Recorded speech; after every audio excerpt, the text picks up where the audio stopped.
Okay, we fixed it! After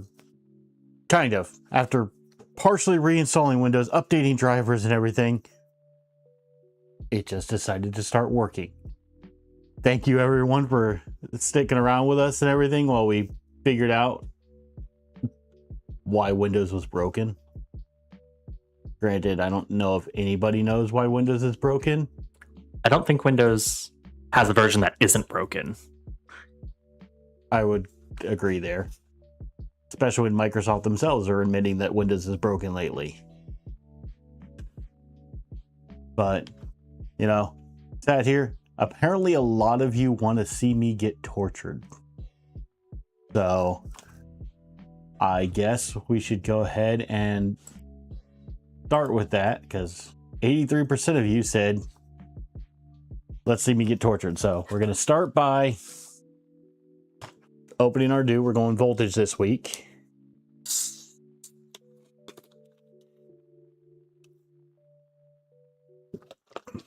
I don't know if that's going to be a mistake for what I'm about to do or not, but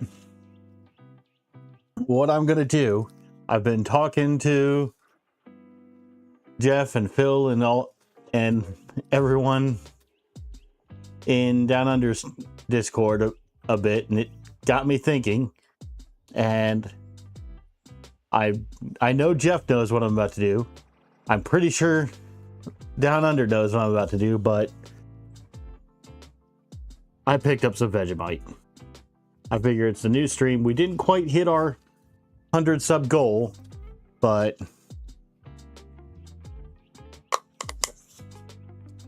I figure we can sit here and get a little bit of torture here. How you doing, Tom? Hey, Captain Kern. Oh no, it's Mike. I saw Havoc in here, Greenbeard. I saw Projects. So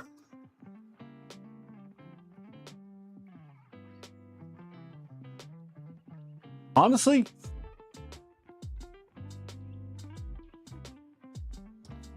smells a little bit like soy sauce. No, oh no, it's Mike. I'm not doing it that way. I got myself some toast with some butter because I've been instructed that's the way to go, and then just a light and just a little bit. Spread it on over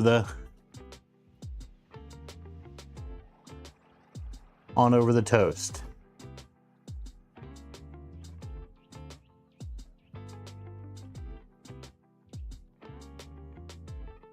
All right, so we got that all mixed in with the butter. Bottoms up.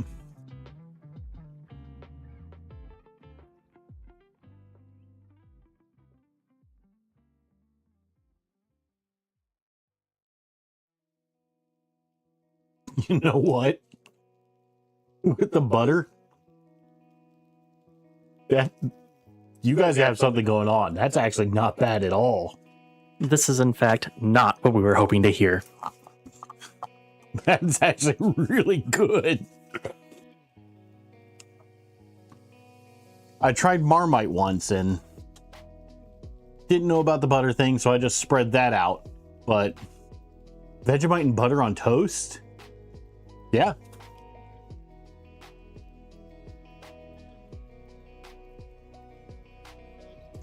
It's actually really good. I am so happy I have a whole tub of this stuff now.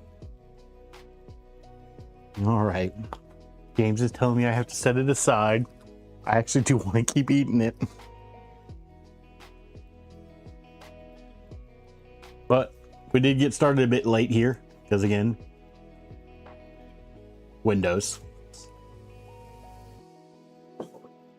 All right, so we're gonna get right into this. Give me 1 second here. There we go. So where we left off last time, we got our Clockwork 2 extruder built. Oh, Tom says I have to eat the whole thing. Now we got to get into building this stuff. It was Baconomite. Honestly, Pat, I would give it a shot. It's actually really good.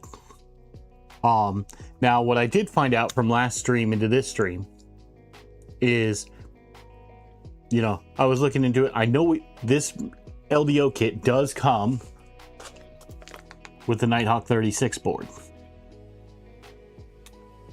So I was going through and I'm like looking on LDO's documentation. I'm like, I don't see anything where it shows about this. Well, I found out kind of where it goes. If you go into the build note FAQ,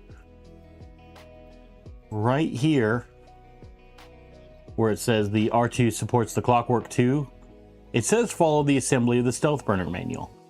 Now here's where it got confusing. It gives two subsections. For one, for Rev Kits A and B, follow the guide here. For Rev Kit C, follow the guide here. Well, we're on Rev Kit D. But from what I've gathered, it looks like from C to D, there wasn't that much difference in this. So I actually pulled up what they go through on this, and it's kind of nice because they show you the Voron manual and what you're expecting, and then tell you kind of what you need to change, or even like here show you, hey, we have this extra piece that you need to add in. So with this, we actually need to take off our tool head, but before we do that, I've got one more thing to show you guys. I got some little goodies over between the two streams. First thing, I finally got myself a Loctite stick. No more having to use the liquid thing.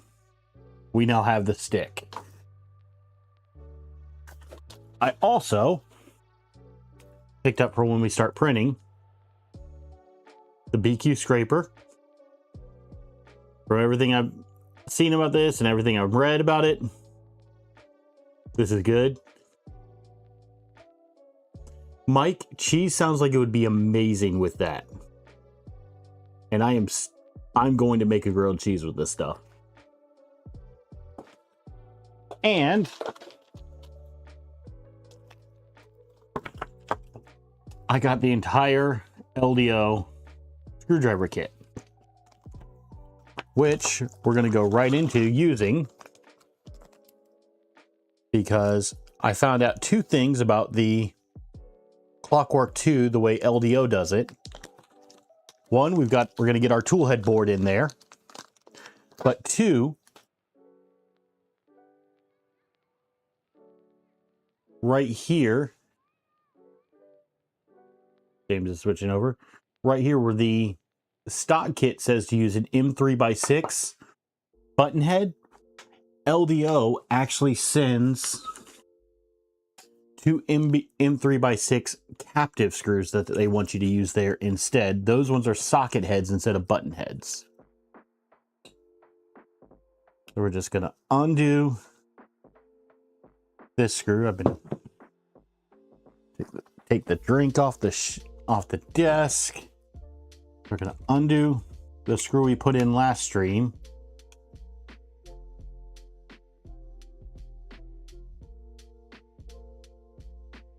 And that's out, and slide this up. The other thing I did in between streams is I took our little cable for our stepper motor, and I originally had it coming out this way. I took and wrapped it around so that way when it goes to the tool head board, it's practically right there. So what we need for this is we need the spacers, and we need two M3x8 screws. Howie, I'm still loving that advice that you gave of organizing everything by their sizes. It has come in so much handy. So much handy. Listen to me, English.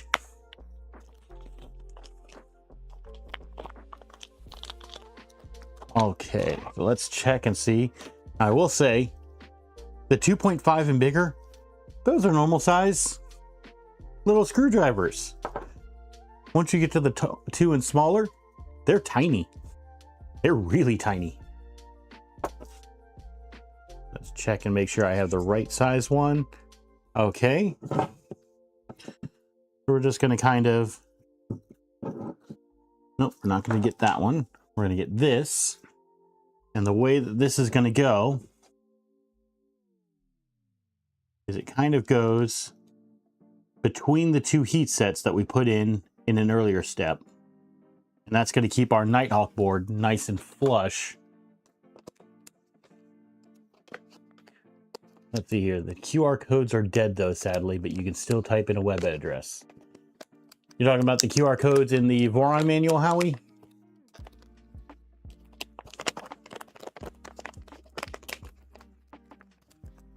Some of them have been working for me. Okay. So this, from what I understand, can get to be a bit of a pain to get everything lined up.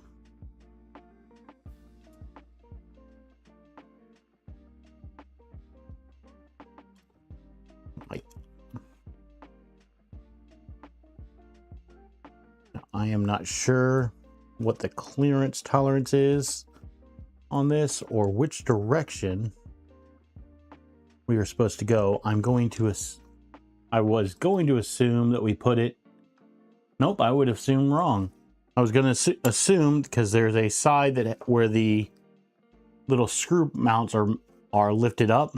I was going to assume that that was actually going to go up against the board, but nope, the flat side goes up against the board. So let's get this kind of partially screwed in here.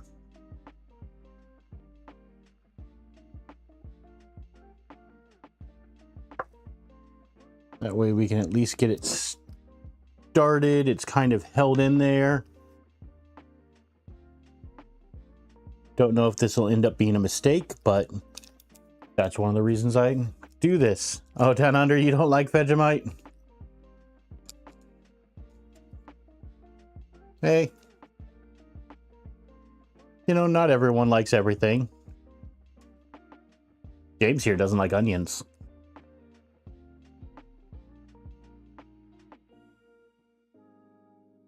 Don't know why he doesn't like onions, but he doesn't like onions. Because they're disgusting. Why else would you not like something? See, I think he's wrong. Onions are delicious.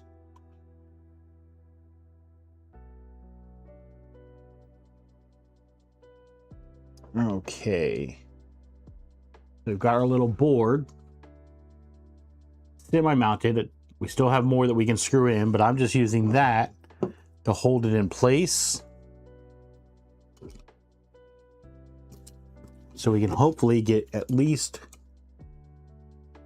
one of these lined up with the heat set.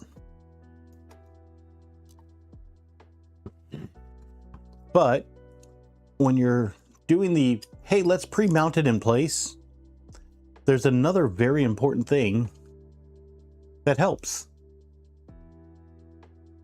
And if you guessed putting it the right direction, you'd be right.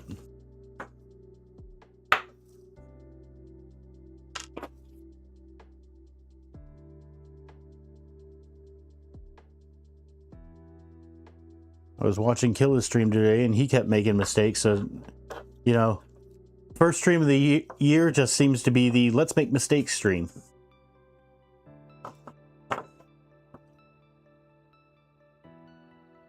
Okay.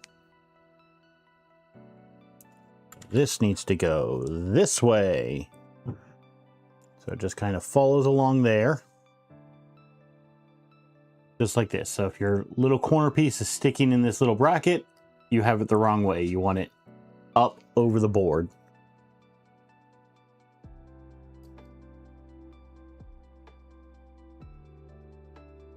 So let's get this screwed in and started.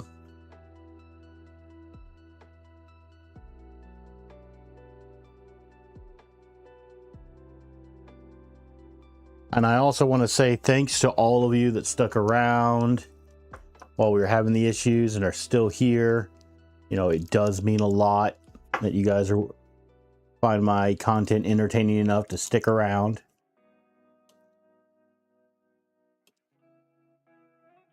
Captain Kern, I know you were doing it. You had a stream, I think, scheduled. I couldn't tell if it was today or tomorrow. Hey, Killa. I was just talking about you. Got to see your stream earlier today, and I was telling everyone the first stream of 2026 seems to be the stream to make a mistake, because I just put on the little bracket here for the Nighthawk board backwards.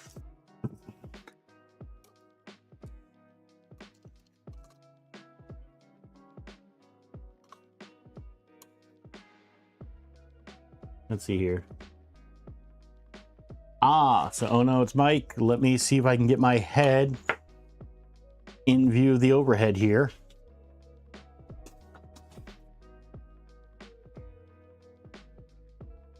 Kind of have a weird one today. It's actually multiple colors. And James can tell you, I went and had fun before stream, and I went and found some funky ones.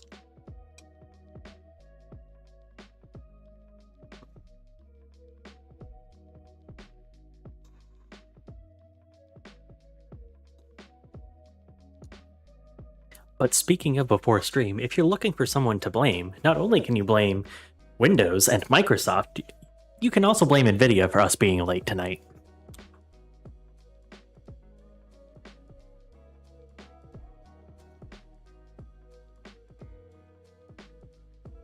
Okay. I will tell, if anyone is doing this for the first time, this board on here really just barely kind of slides in there, and the little components want to get caught up on everything.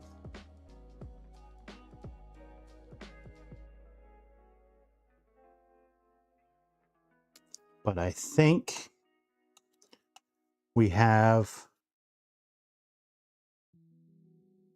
everything in the heat sets. Yep, that went in and I felt it tighten up.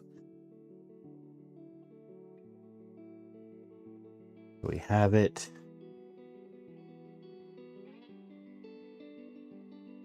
nice and snug.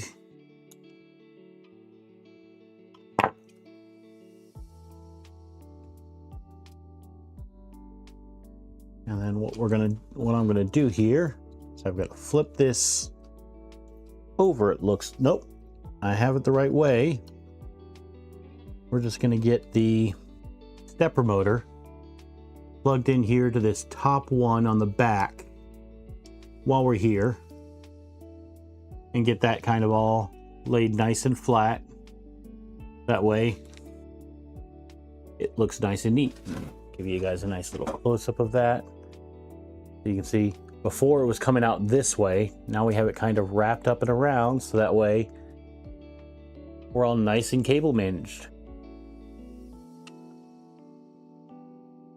And then we're going to get the proper screws that LDO apparently wants you to use, which are these captive screws. They're the same size as the other one, still M3x6, but they are not threaded all the way to the end, and I don't know if you guys can see that, but right up near the head they've got maybe 1.5 mil that isn't threaded, so that way it'll stay within the shroud and you don't have to worry about losing it.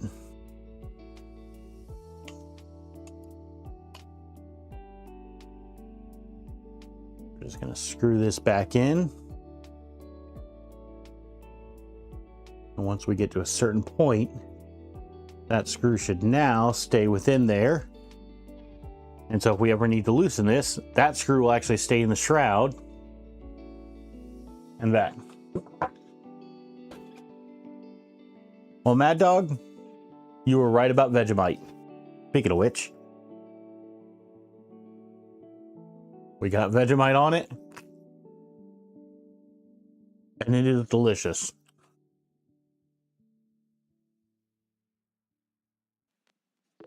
I can tell you my spouse is probably going to be amazed that I liked it.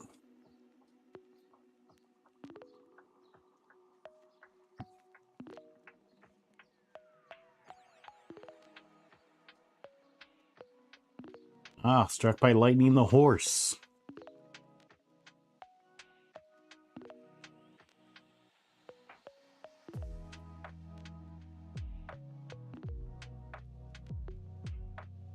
Oh, you don't have those 1.5 pitch idlers, Killa?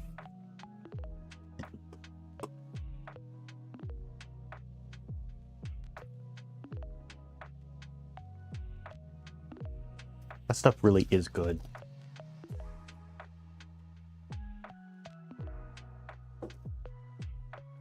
Ooh.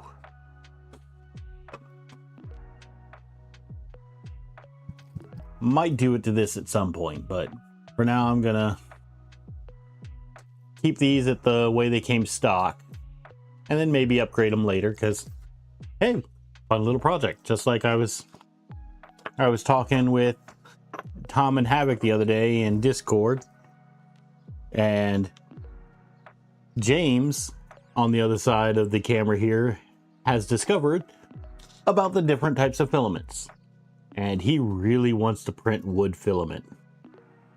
So, you know, I was explaining to him how whenever you have any sort of filler or anything side of your filament, you do want a bit of a hard nozzle. So I'm sitting here looking at them. We've got the Revo, which we're going to be installing today, but E3D came out with their new Obsidian 500. So the old Obsidian, from what I understand, works perfectly fine as long as you don't take it above 300 degrees. The coating lasts. The new one can go above that 300 to 500.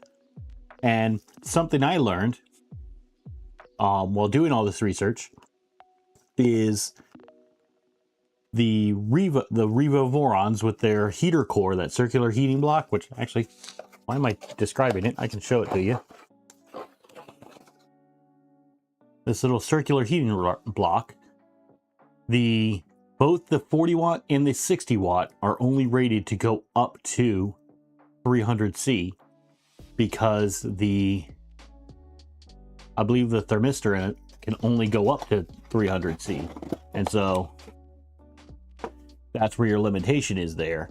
So even though it's higher wattage, you're not going to get that. So yeah, Killa, I was looking into getting that other block for the 500C, and I'm looking into the PT1000s and everything. The big thing I'm debating on now, and I'm going to see once I get this on here, is whether or not to do the right angle PT1000 or the standard PT1000. But now that we've got our Nighthawk board in here and everything and all that's assembled, we can actually put this aside. So you can see coming up here, Nighthawk board just sticks out here. The other board that's going to be in the cover is actually going to connect to that, but we don't need this right now. We are going to go on to putting the hot end together. Now, I was debating on whether to go with the standard white Bowden or the blue Capricorn. Well, I found out LVO sends the blue Capricorn, so that made the decision kind of easy. Either way, it was going to be the blue Capricorn. Okay, but with this, there are marks on each of these pieces. Now, you can see we have focus, ERV up here. That's your bigger one. Now, your other marking, by the picture, it looks kind of weird, but it's actually down on this bottom side, and that says ERV as well. What ERV stands for, I don't know. Actually, I just put it together and I feel like an idiot. This is the E3D Revo hot end mount, ERV. Yep. It's wonderful when you're sitting here looking at things and all of a sudden you look over and it's like, light bulb.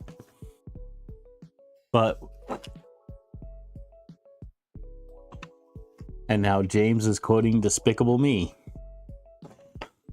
Now this LDO does send an 80XL, so we are going to put the optional mount on here. But what I will say is when you order just the functional parts, I've looked and went through what the actual functional parts were. The mount for the 80XL, the printed mount, does not come with this. You gonna say hi to Mad Dog, James? He's being mic shy right now, Mad Dog.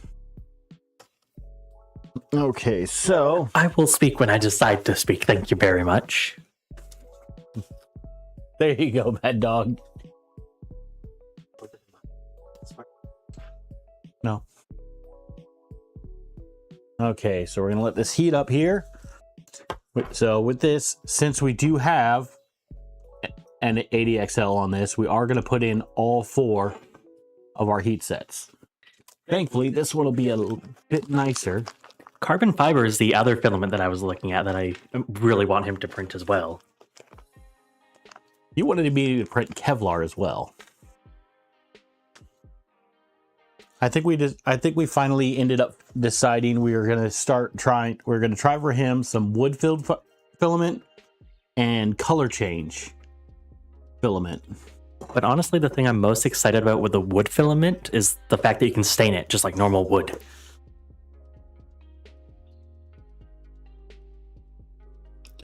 So we're just letting gravity do the work, just putting slight pressure, pretty much the weight of my hand, to get that nice and flush. Then we're taking our nice metal piece,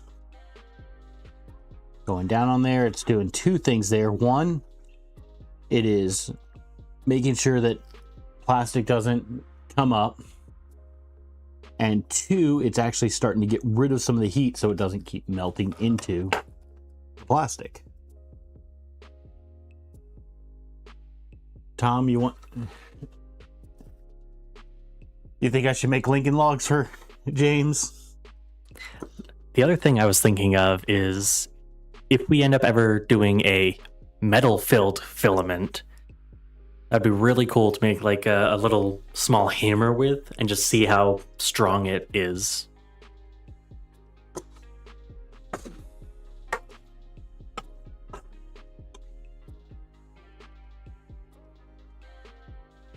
James, I have a feeling you're going to be playing with Lincoln Logs.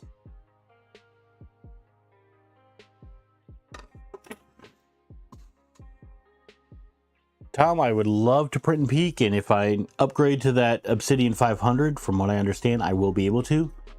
But I'll probably need to upgrade the printed parts or go to CNC parts on this before I can do that.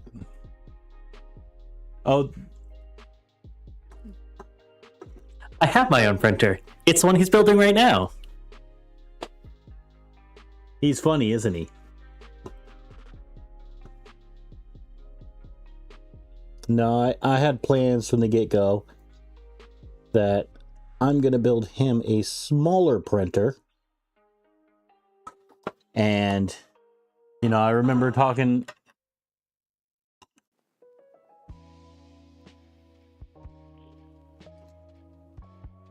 so even with the upgraded parts, Killa, I won't be able to do peak in this thing without some major sealing and possibly a heated chamber.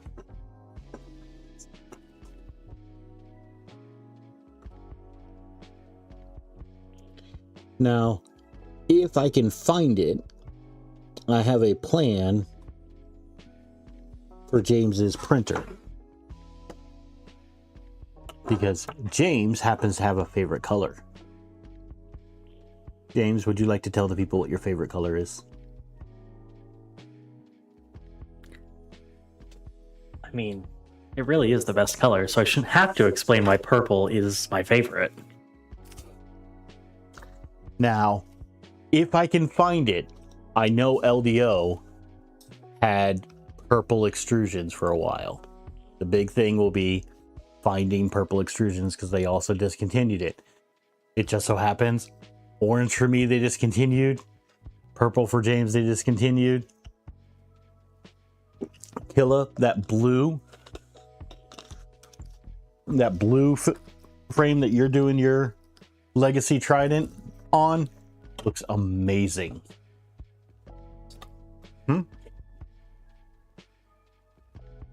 Metal extrusions.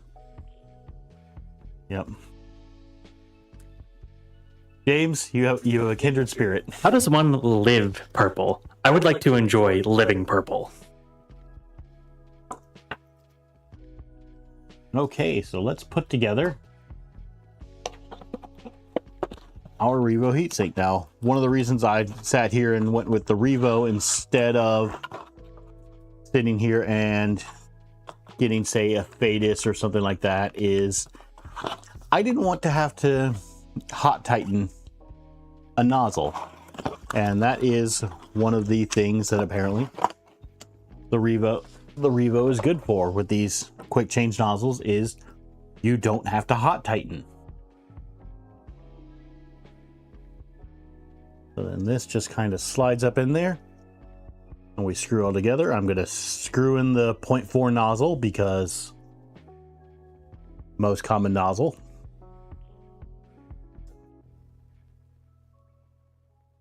The good thing is if I sit here and upgrade to the other heat block down the road, I've already got a cold side for it. Let's see here. Well, Howie, we'll have to sit here and if we get to the point where I'm even starting to think about peak, you know, I'll sit here and get, oh, James, I'll have to sit here and get with everyone in Discord and find out what we can do. But I tried that. I rated it 1 star. Okay, so now with this just kind of sits in here. Now, the one thing that they are really calling out is you do kind of need to bend the thermistor here around the bottom here. So it needs to kind of go there, and you do kind of need to give it some force, but not too much because you don't want to break it. And bend it up around there for clearance.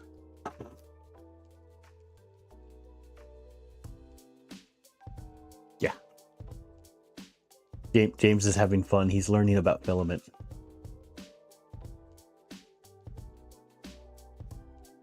Yeah, apparently if you don't get this in enough, it can cause your entire end to shift.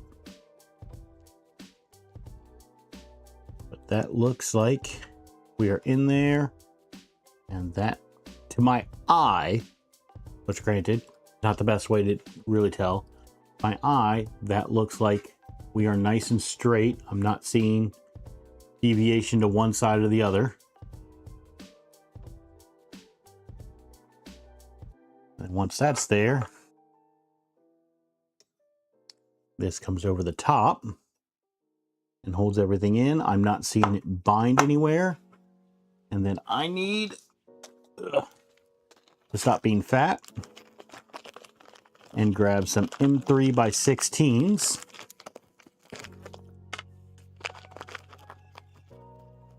I can't wait till this is done and I can start printing drawers and everything and have nice little drawers to hold everything in.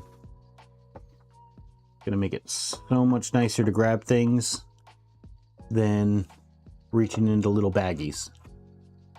Speaking of when this is done, I want to give a little update to everyone out there. After we do finish the printer and we move on to other content for live streaming, that's when we're going to start having actual videos on the channel, not just live streams. We're going to start doing a few shorts here and there, but not until the printer is complete. So the faster he gets it done, the more content you guys get. James is really looking forward to editing videos instead of just maintaining the broadcast. Okay, so we have that in there. This comes up in a nice No, little... Mike, all the pressure. This comes up through its nice little channel there.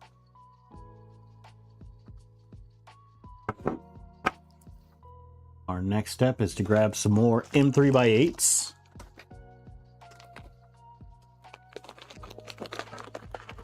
I will say the M3x8 seem to be a very common size.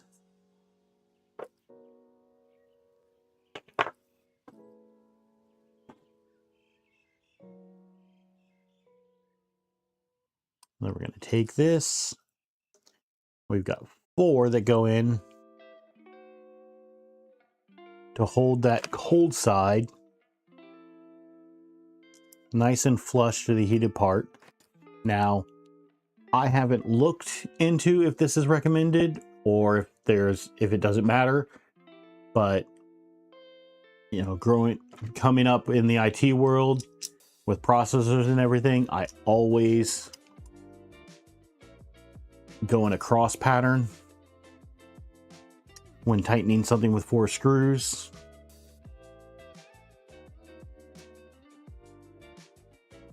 That way it kind of keeps it nice and level as you're doing it, and you don't have to worry about something being off to the side and then not being able to get a screw or something in there.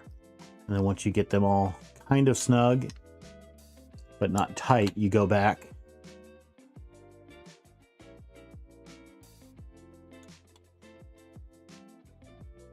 and tighten them all. Again, we're not really cranking down on these because it is, while it's going into metal, there's plastic in the middle. Mike, that is a great little saying. Righty-tighty until righty becomes loosey. If you just cross-thread everything, you'll be good. Nothing ever comes out.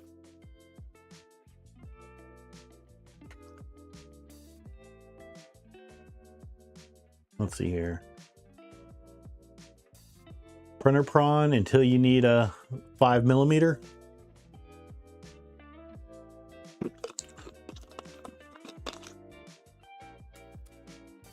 I mean, John Doe, you could sit here and keep going right on a piece of plastic, and eventually right will become left.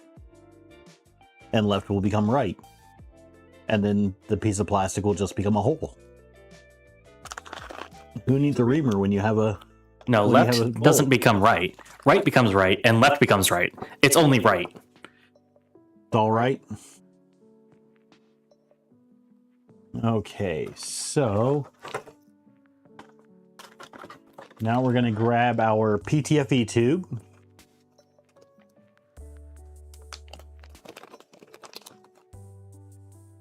to kind of try to get this as straight as possible.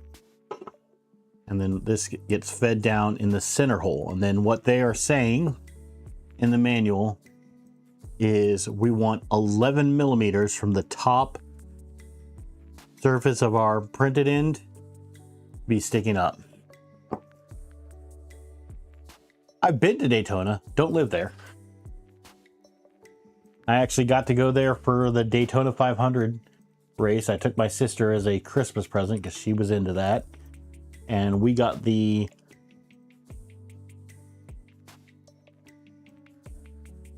we got to see the last race they did on the track before they most recently refinished it. And that was a terrible race because they had to stop like every 2 laps because there was a giant pothole in the track and they kept tearing the patch out. So stickers win. Stickers, I'll have to talk with my spouse on because they used to make some of that stuff, and they have some contacts for making stuff like that. But the first thing I've got to get, Mike, is I've got to get a PO box, which that is coming this month. Yeah, we're gonna get a PO box. We're gonna get email. We have the basics of the Discord set up, so if you haven't joined the Discord, do we still have the link down in the description? We have the link in the description.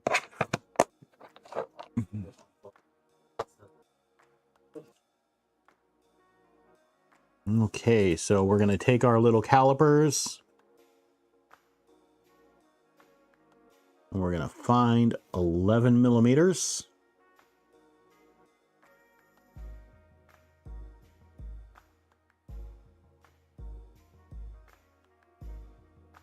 Always those fine little last little bits that are a pain in the butt to dial in.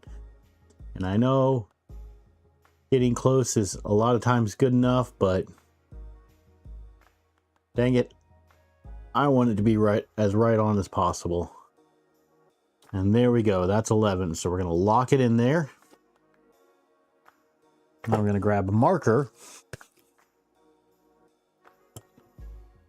So once we get this measured,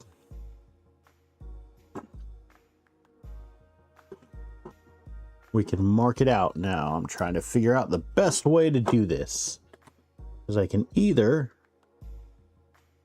mark it out that way, or none of these are quite long enough. That is frustrating. Mad Dog, I just showed James that little GIF today, and we are going to get that implemented. I love it. What did you just say? Uh-oh. We have a debate right here. It's GIF. That's the way the original creator of the file said it's supposed to be pronounced.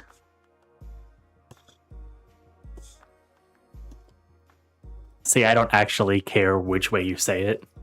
I just know other people do, and it's funny.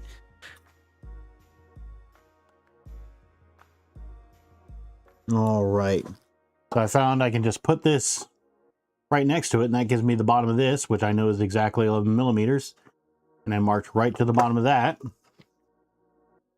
And so now I know if I see any of that black on the bottom, I'll get you a new link right now.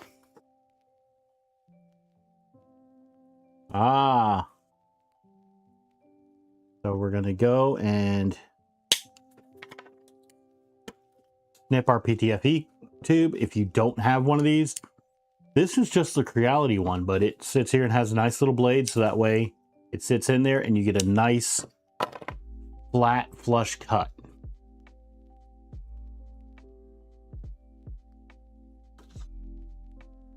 We now have our PTFE tube sticking out.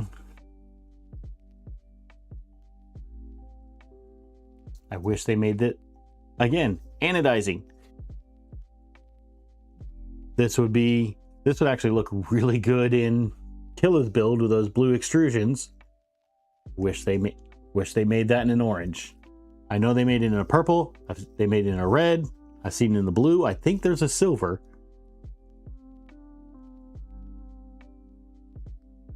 All right. So that is actually the entire hot side of this done for now. So we're going to put this aside. And now we get to go into our front cover. Now on here, there are some little supports right down here in this corner that we're just going to snip away.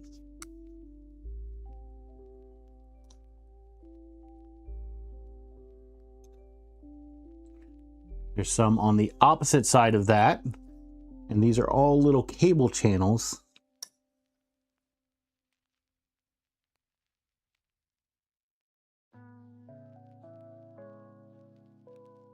to fit cables. We have another one right up here.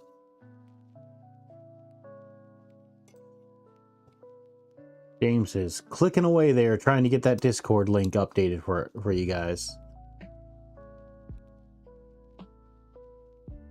And I believe for now that is it, just those 3 spots. Now, For those of you that buy the LDO kit,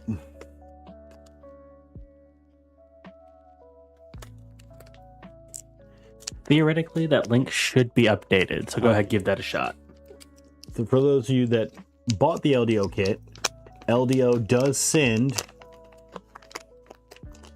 the NeoPixel harness pre-soldered. If you didn't buy the LDO kit, I don't know, but I've seen a lot of people having to solder these. So just be aware. You may have to solder it.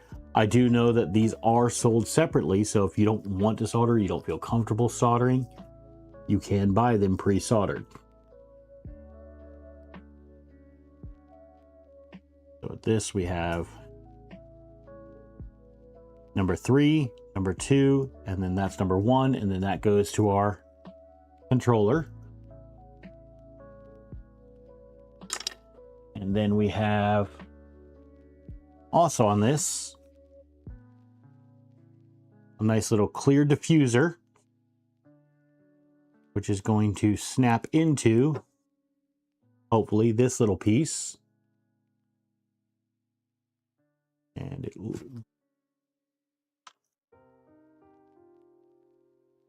might need to do a bit of cleanup here, but we're gonna see. Nope, it's just partially keyed.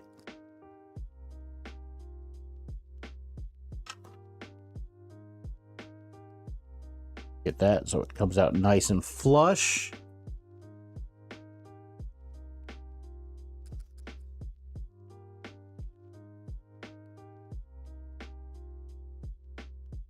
In fact, it looks like in the picture might supposed to be sticking out a bit, and I am not quite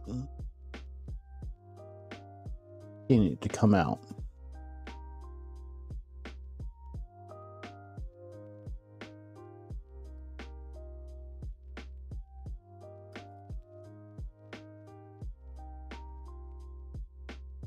But we'll see how that goes. And then we have this little piece where the final top LED is going to go.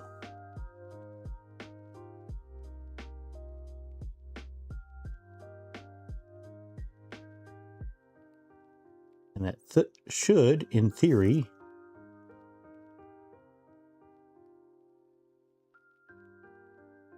just slide in theory.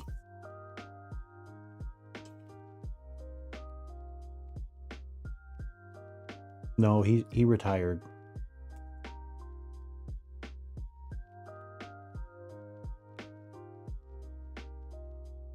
All right, we got that in there. That's our top piece.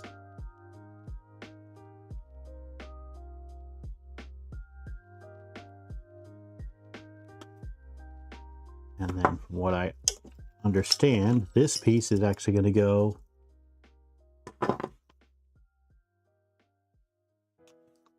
kind of up in it, but let's check and see. So yeah, this piece goes in there, but we're going to pop out the little clear PETG just to make sure, because I'm pretty sure this piece is supposed to extend past a little bit. So we're going to check and make sure that we don't have to clean up anything inside here to get this thing nice and flush, or not flush actually, so it can extrude out the front. We're going to clean up any burrs or anything we have.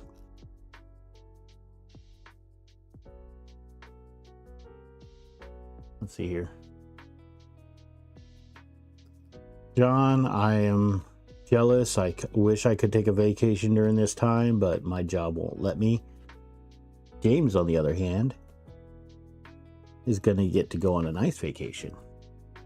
But if all goes as planned and flights don't get delayed, knock on wood, we should still be able to stream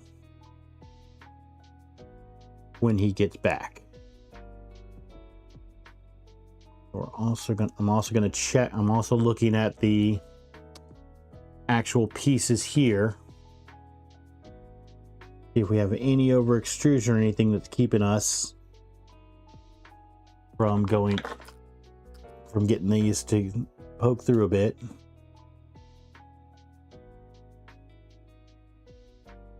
I'm gonna give it a little bit of a file here on the corners.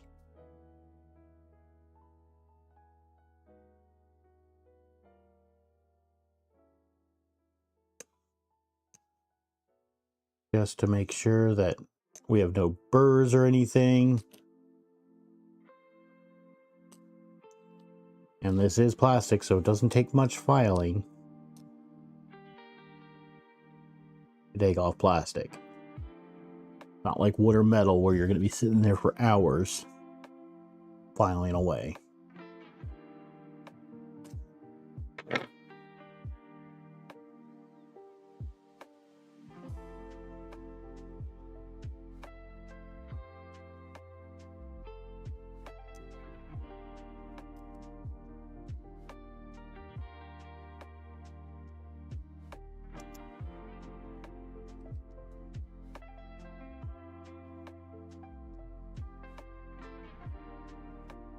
Looking in here.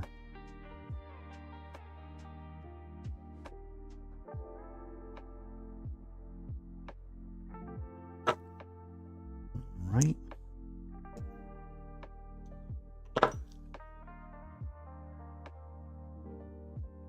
Yeah, so that should be sticking out a little bit so it can fit into those holes.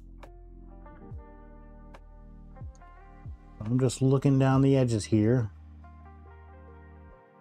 and seeing if I see anything that would stop that from happening, and I don't. We're going to take our file and just go very carefully on the inside edges of these to open them up a bit.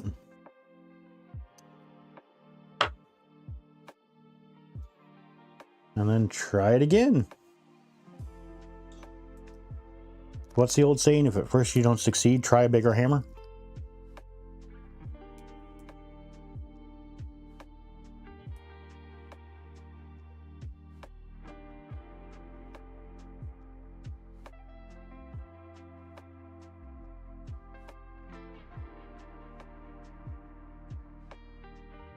Okay. So something is hitting here.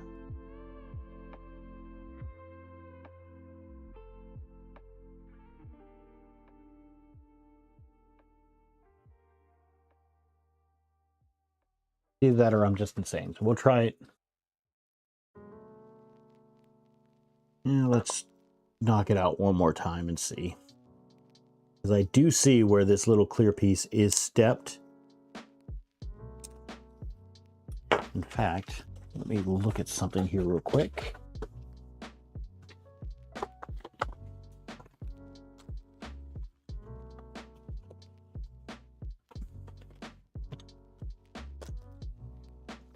Because that clear piece came with my printed part set, but I'm a bit... LDO does send one themselves. So I'm going to try the one that they sent and see if we get the same result, which we do not. Okay, so it was something with that piece. So we'll just use the one that came in the LDO kit.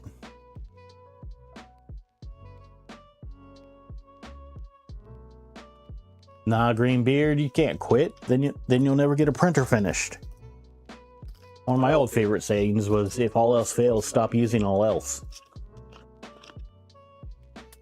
I mean, I was told if you keep doing the same thing and expect different results, then you're a psychopath. No, that's just insanity. Okay, now, if you look, for those of you that haven't built, if you look, there's actually a sharp corner and a rounded corner on the back side. It doesn't really look like that as much from the front, but there is a slight difference to the sides here, and that sharp corner is actually going to be facing down, at least according to the image in the manual.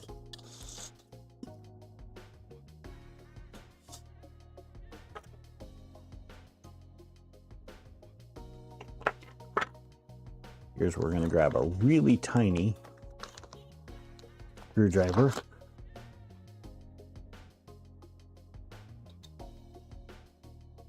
Get that kind of poked up there. And that just kind of fell right in. So there we go.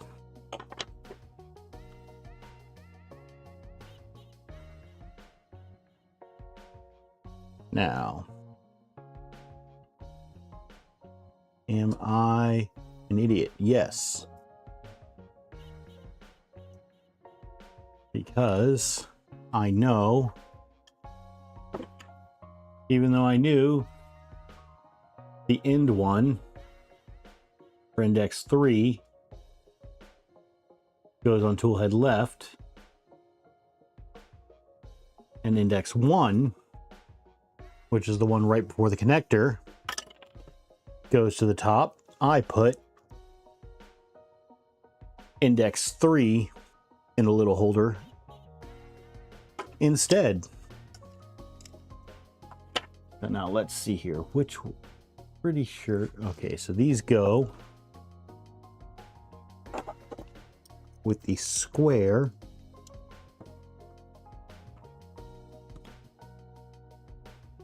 facing out.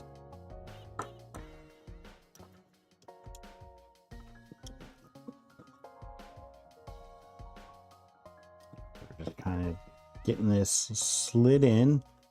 There is a little printed plastic piece in there that kind of acts as a little printed spring. But then once you get that done, there's actually a channel right down here in the bottom where the excess wires can go.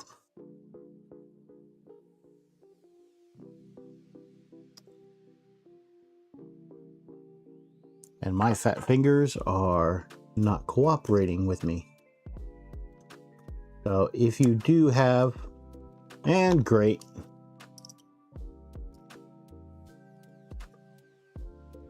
I think I'm going to be soldering. Welcome back down under.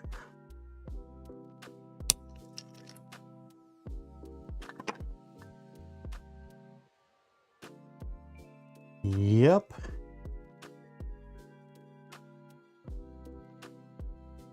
I'm going to need to solder, but I don't have any of my solder stuff with me today, except for a soldering iron.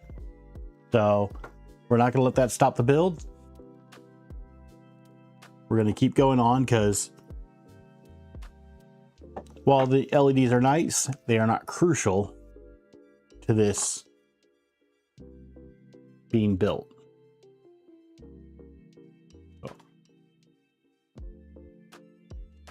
Let me get my drink.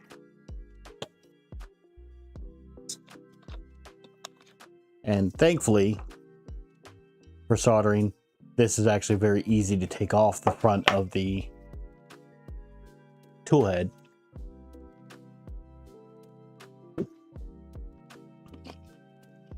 Ah, down under, you started printing your... It's always nice to get new things in the post.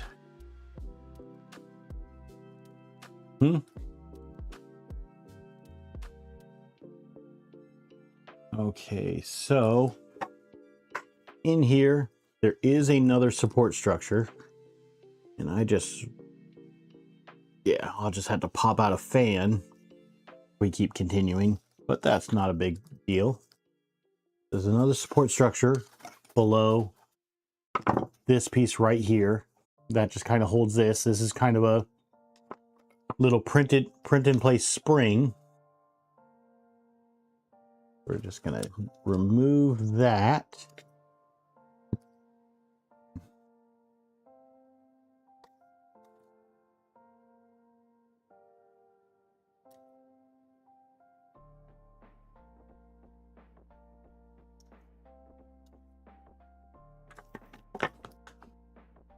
Okay. So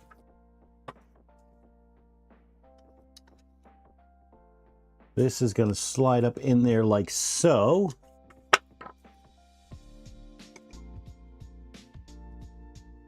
Then if you don't know which way your fan's going to blow, this cross member is always the back side of your fan. So if you look and you don't see those cross members supporting to the outside, you know that's your front.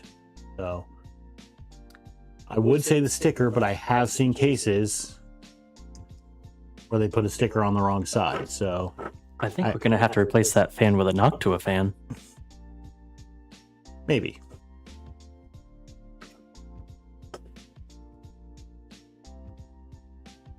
So with this kind of slides up underneath like so. So it's coming on the underside. And then actually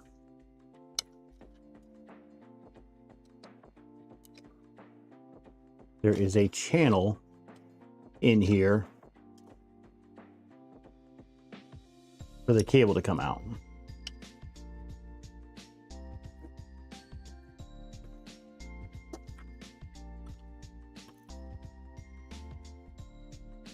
Now, if you have fat fingers like me, it might be a bit easier to kind of pre-start that in that channel and then pull it in as you're going.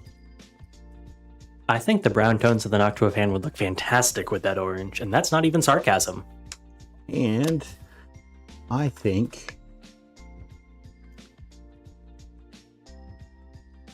oh, that's not good. Yep, I'm gonna need to contact Thunder Keys because that little print in place spring that holds in the NeoPixel also broke on me. So I'm gonna need to get an entire new shroud printed for this. But the build must go on, so we won't let that interfere with the build. That's a fairly easy thing. These fans aren't screwed in or anything, so they can be popped out. So that is something to keep in mind, but we're going to keep going on with the build because I don't have another printer to print this stuff here, so it might take a bit to get those pieces in, and I don't want to hold this build up for you guys or for myself because I want a printer that can print. Now, this right here is when I first saw this done, like it was going against everything in me to tear apart a fan.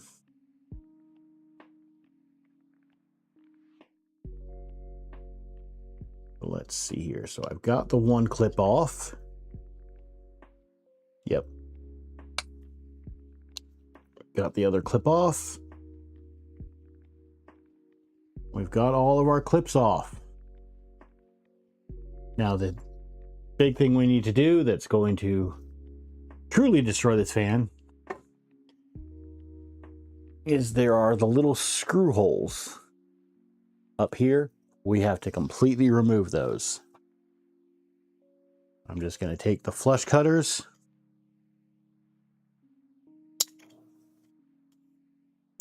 and kind of go to town on them.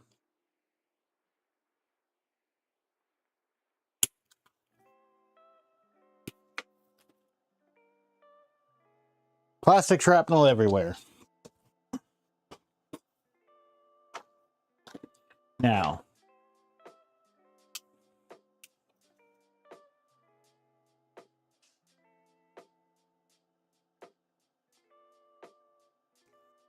one thing, be very careful with hobby knives and things of that nature.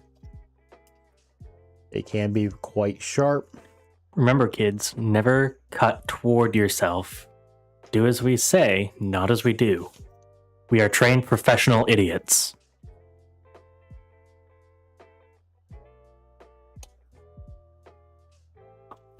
But the other thing you can do, if you don't have a Dremel or anything, which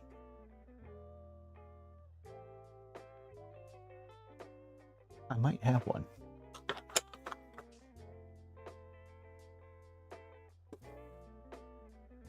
I thought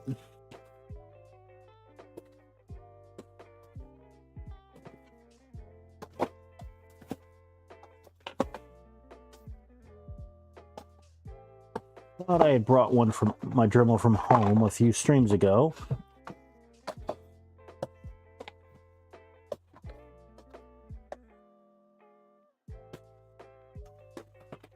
But I am not seeing my Dremel kit, so obviously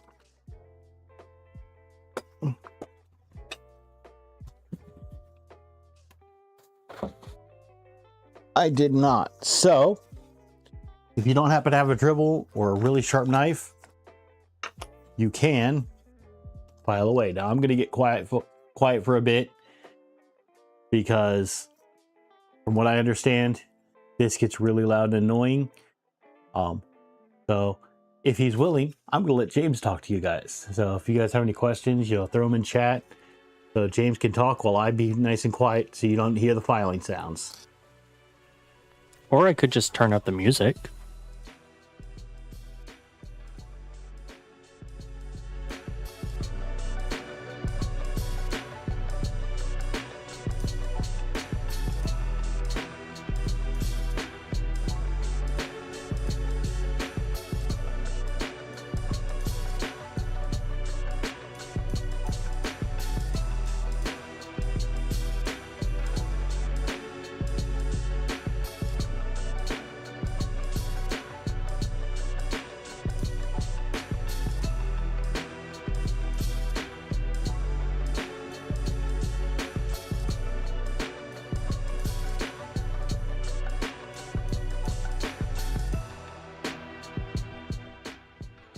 John, I actually have a Dremel branded Dremel. I don't have it here with me, unless James knows where I put it.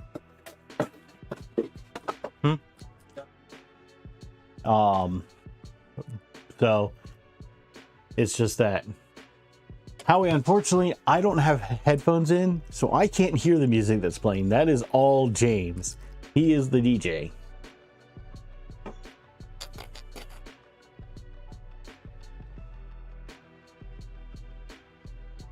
That's right, I'm the DJ. One of these days, we're going to switch you guys over to heavy metal, just because.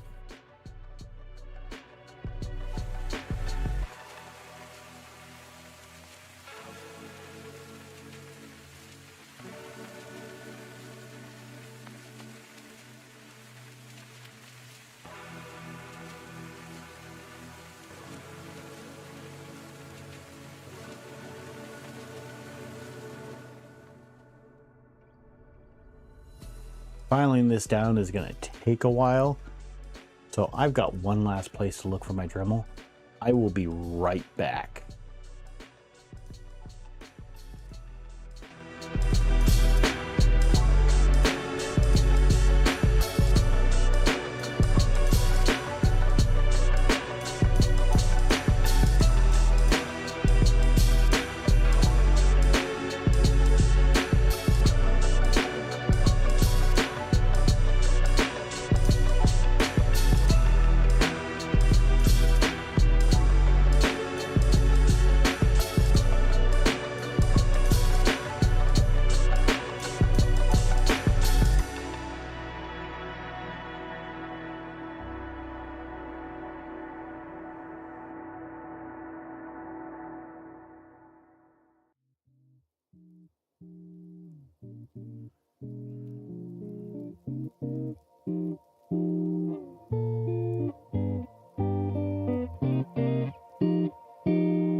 Great news!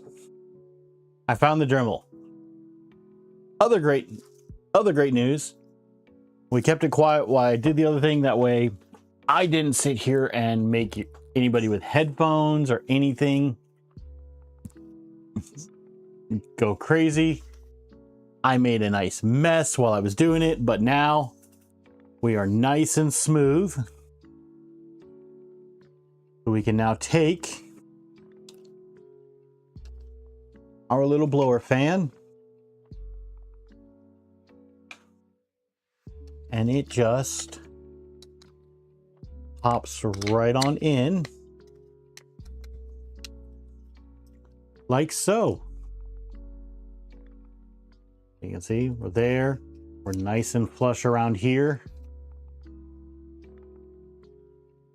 We're good there. Now, normally the next step is to take the M3x6 flatheads and put it in here. But going back to that page I found earlier, LDO actually has it that when you're doing this part, you actually put in the other half of the board.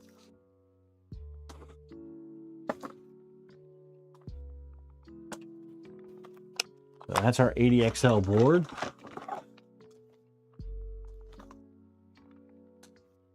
There we go. Let's see here. Let's see.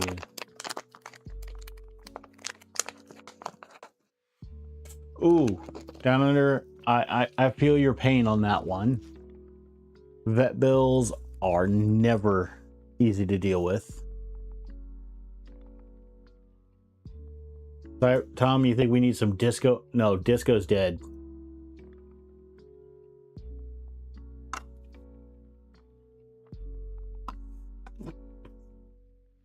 Okay.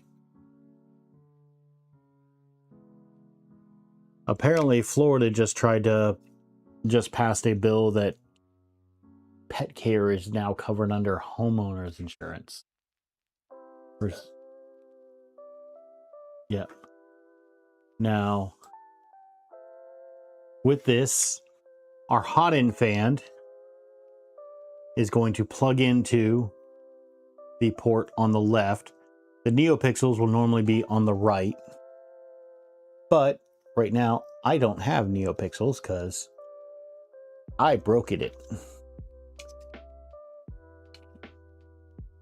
I'm just going to take and plug that in there.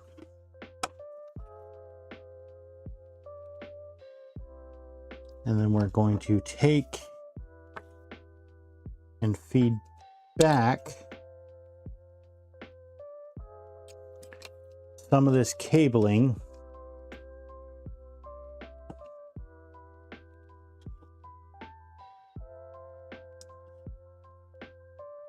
back down into where the 4010 fan is and try to get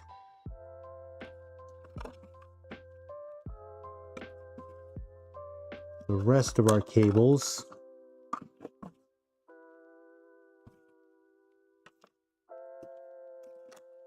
tucked under.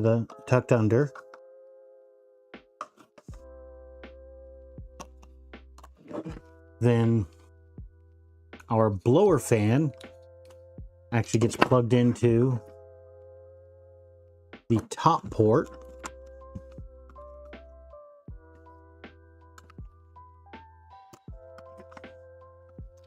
And then we grab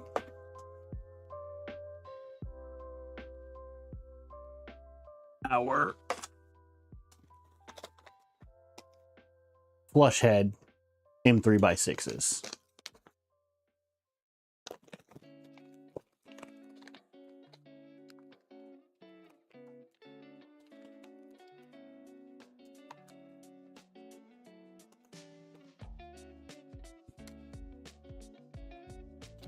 Yeah, it's always terrible when you sit here and call in, try to be, responsible, get those quotes beforehand, and then it changes on you.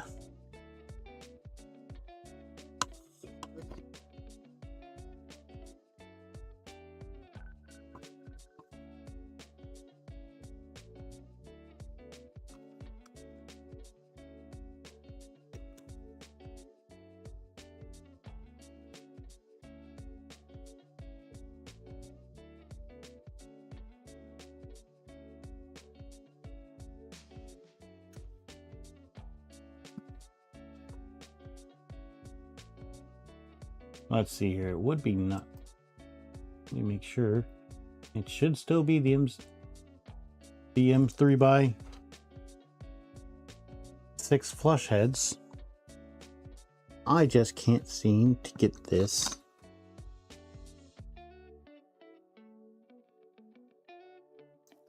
to bite.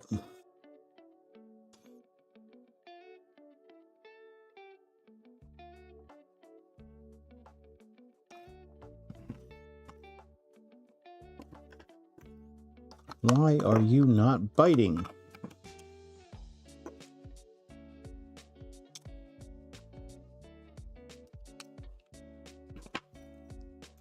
Let's see here.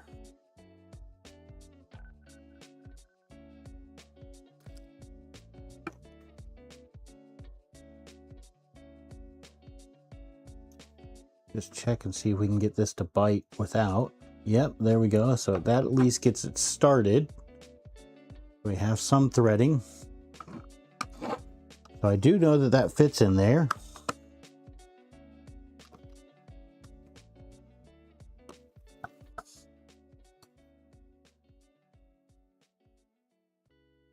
There we go. That's all it took, just getting it started.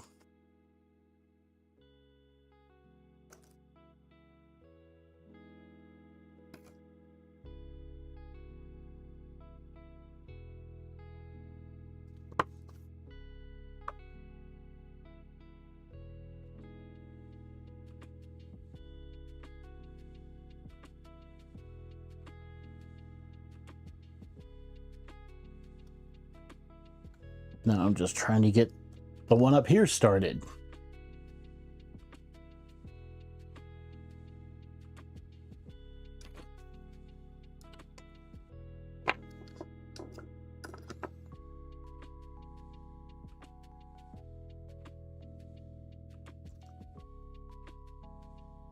Who would have thunk it would be just getting them to get started that's getting to be a pain.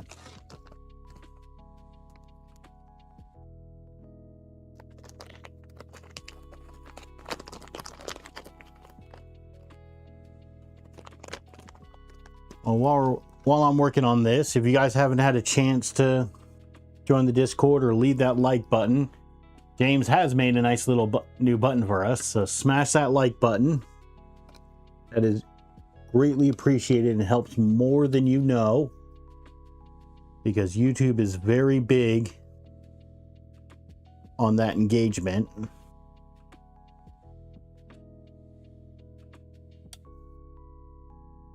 There we go. That's held in there pretty well.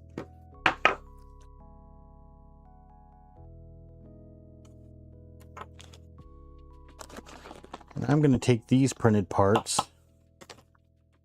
and get them back in the bag.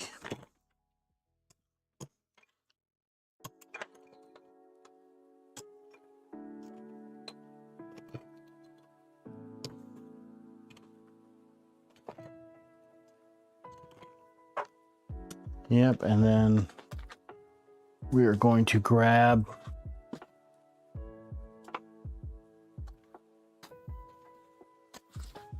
shop towel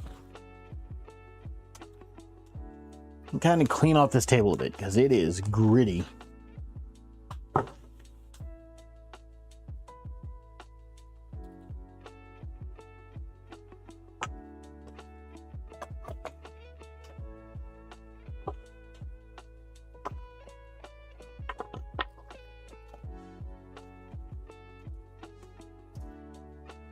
Let's grab another shop towel.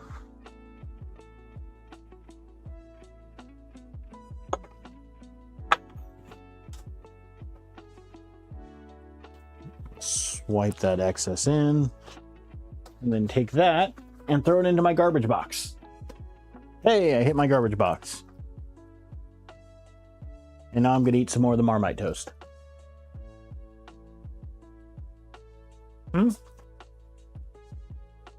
Vegemite toast.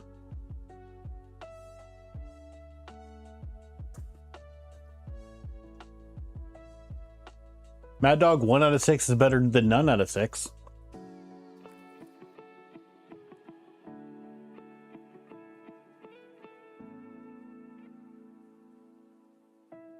Icon Vegemite and butter on toast is actually really good.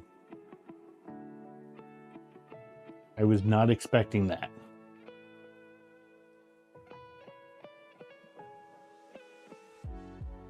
Yeah, that was supposed to be something to torture you, and you ended up liking it. That's not how this is supposed to go.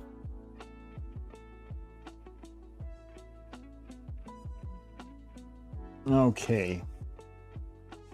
We're gonna slide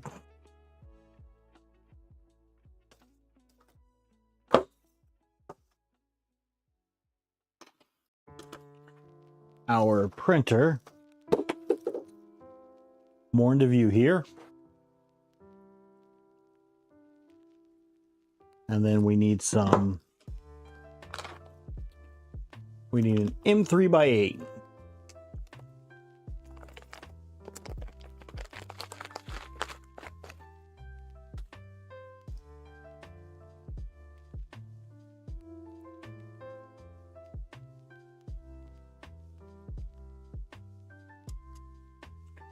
This M3 by 8, this is actually going to go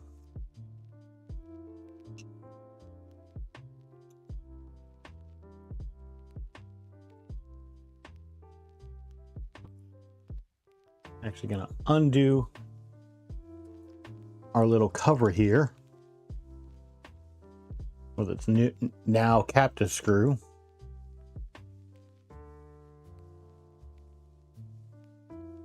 He can eat as much as he wants to try and put as many hairs on his chest as he wants. It ain't ever gonna happen.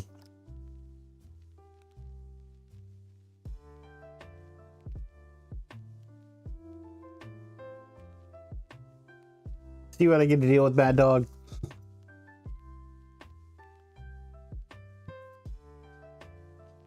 Okay.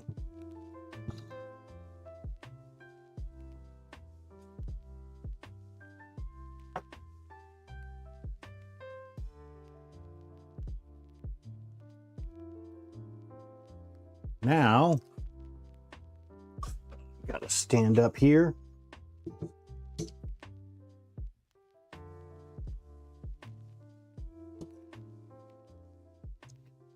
Get that. It kind of, it doesn't push into place. It kind of, there is actually like a keyed slot to get it in place there.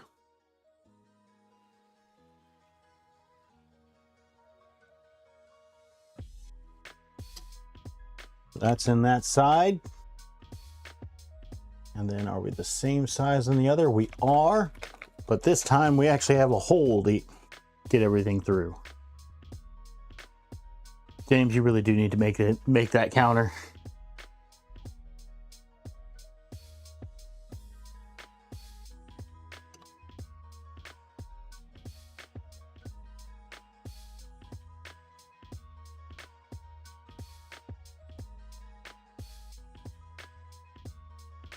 Okay.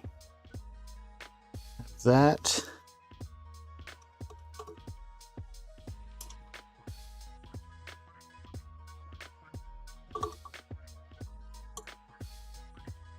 Nice and snug on there.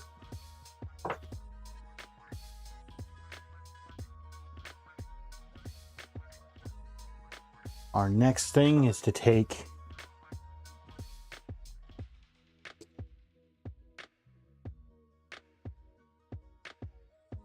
the hot end piece, and that one kind of goes and snugs and clamps upward. There were some screws that we put on the hot end earlier, and we put them out just enough.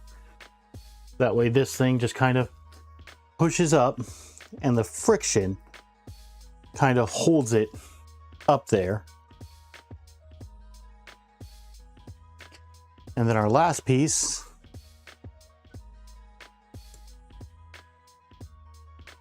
is the front face. I've got to adjust some wiring here that's not sticking out. If you notice right here, got the little fan cable partially sticking out, so I need to kind of tuck that up in. We get a nice flush fit. There we go. You can see how we're nice and flush here now. And then if everything went as planned, this should just squeeze in there. And then we need some M3 by 25s for the top two. So 2 of those. And these are socket head ones. We're going to get the top 2 in.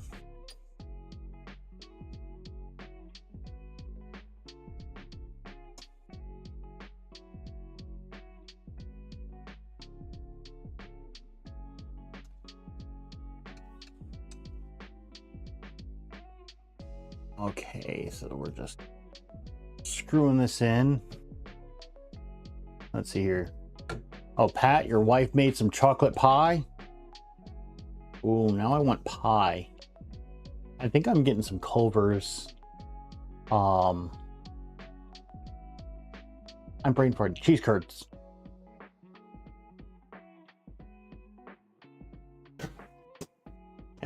If I get some of those, that's going to be a nice little thing to have.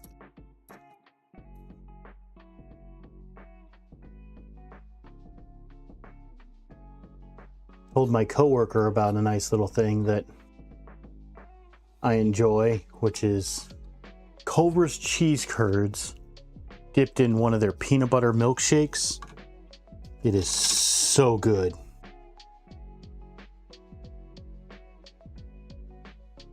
Oh, you want James to build a Tic Tac?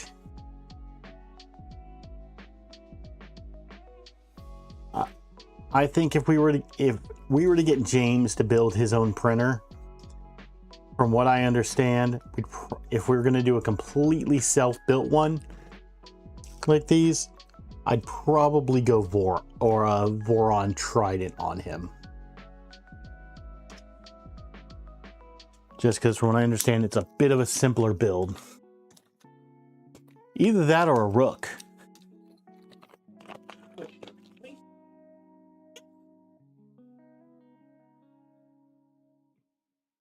Actually, no. We're going to do it. We'll get him to do a Delta Flyer. Because from what everyone is saying, it sounds like that is actually a nice beginner printer.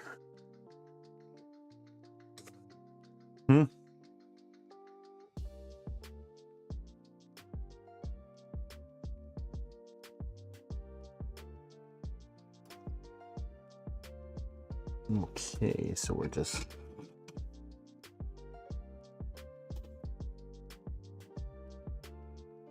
getting these in.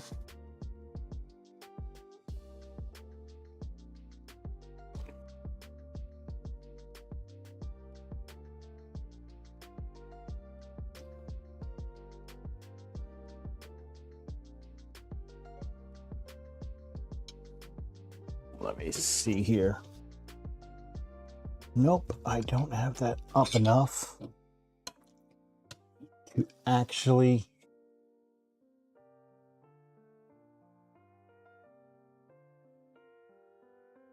get where we need it.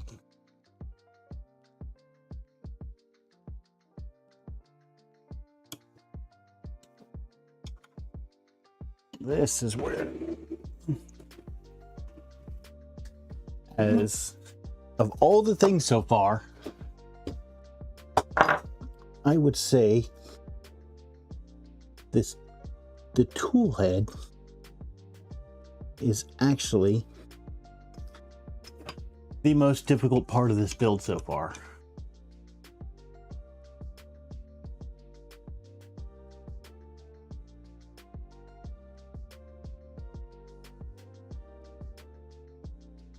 Just to be clear, if I do end up building a printer, it's gonna be off stream, just so everyone is aware.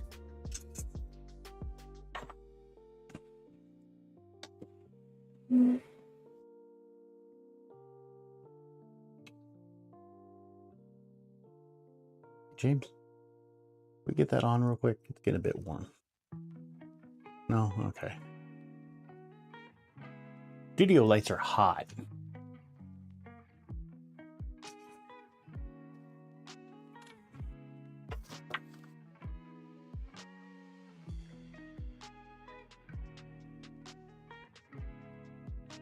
That does not help at all. Okay. Hey, Thunder Keys. Thunder Keys, I'm gonna get with you after stream. Shroud broke. One of the little print in place, for lack of a better term, springs that holds in the NeoPixels broke off.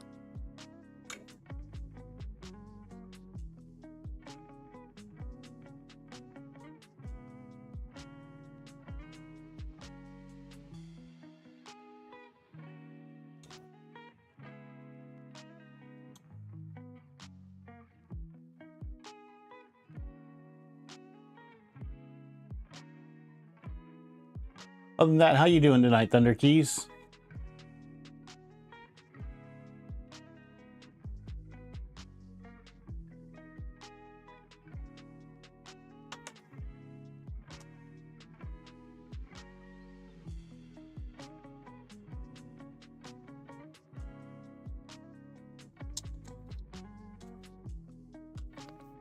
Actually, gonna pop the entire shroud off here.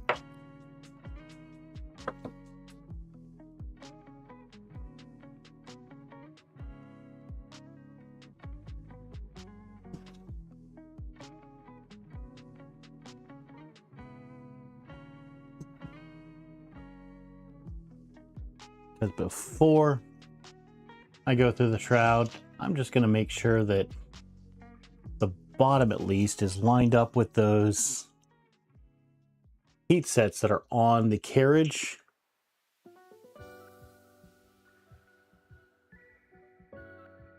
Because that will make it a lot easier. So yes, that one's definitely lined up now.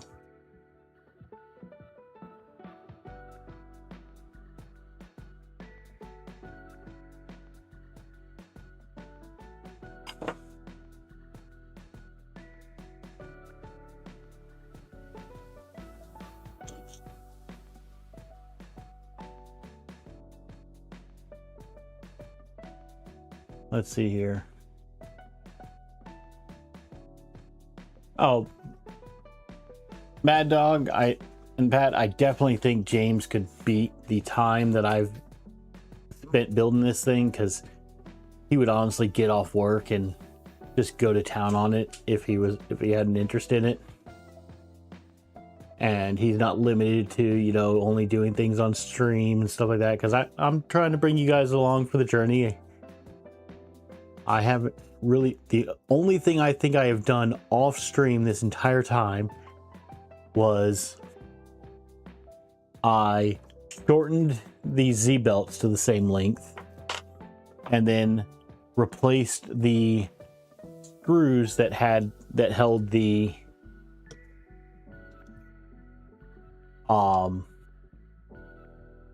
clicky probe in place.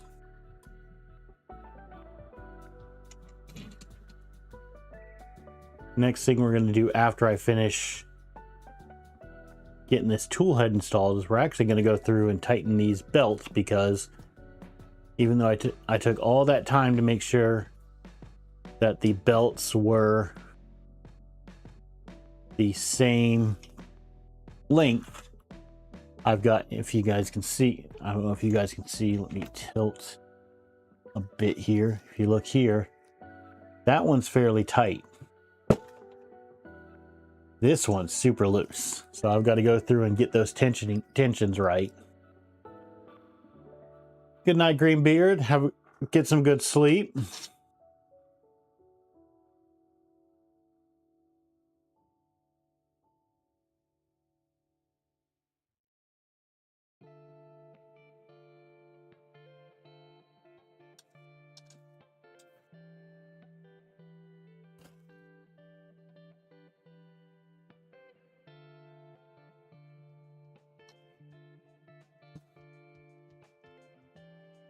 Trying to get these. There we go. That's at least started.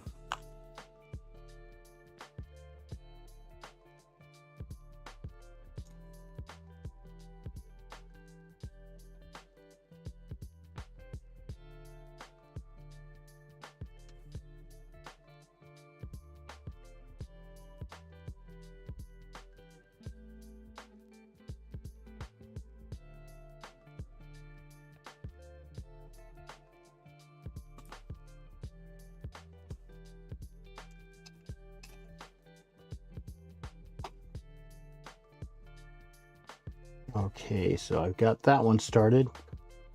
Our last one gets started anywhere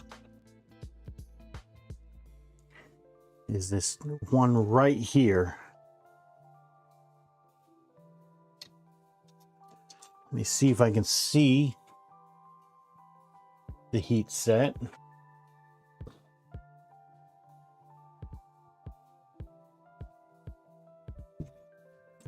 A little bit of a twist. I think I see the heat set in there now.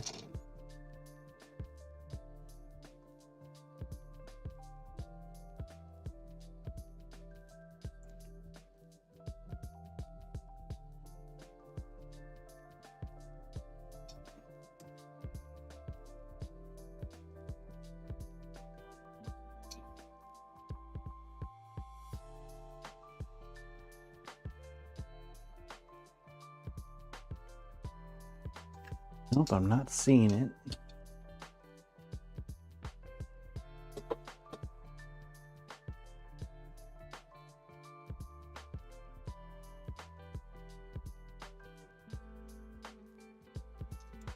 Looks like we're there.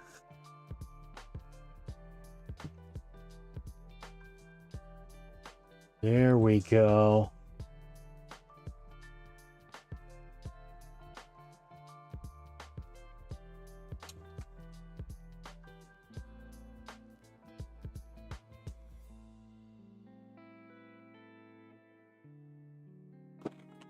Oh, I got cheese curds.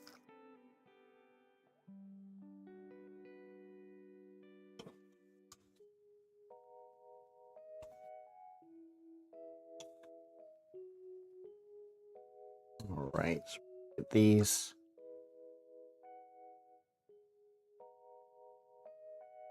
Kind of tighten down now, but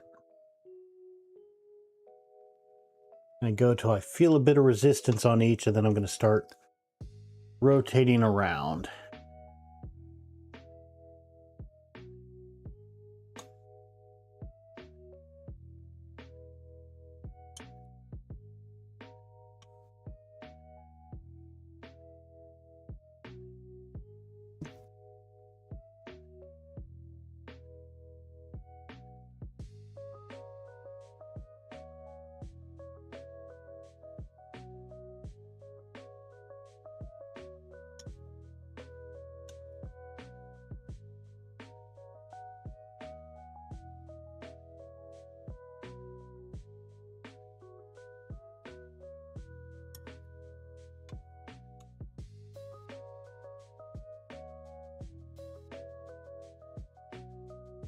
Do some talking, James.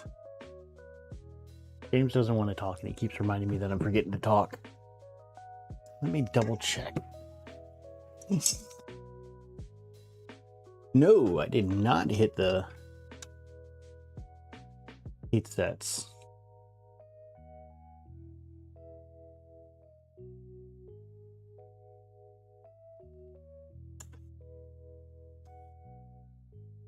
I really did not hit those heat sets.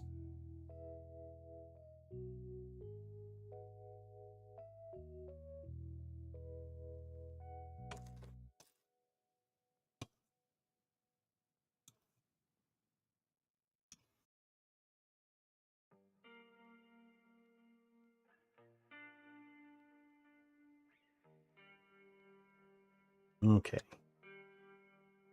I'm gonna take all these things out. I think I need to loosen those screws from earlier that we did a few streams back that are supposed to hold our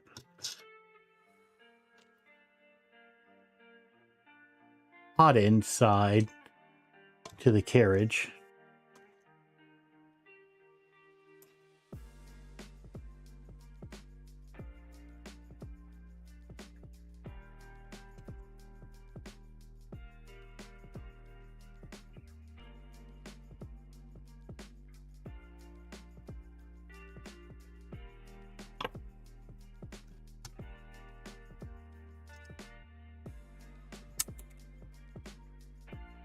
And apparently that screw didn't go in all the way either.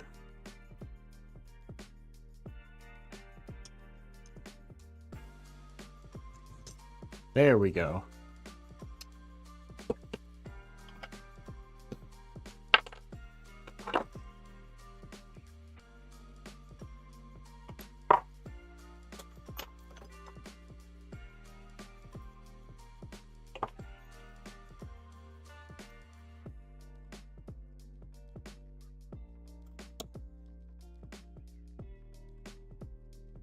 Okay, so I'm just trying to get this one back in here.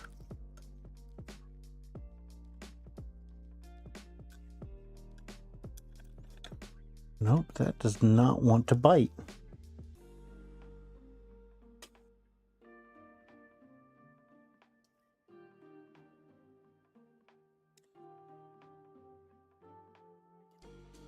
Come on, you bite in the plastic.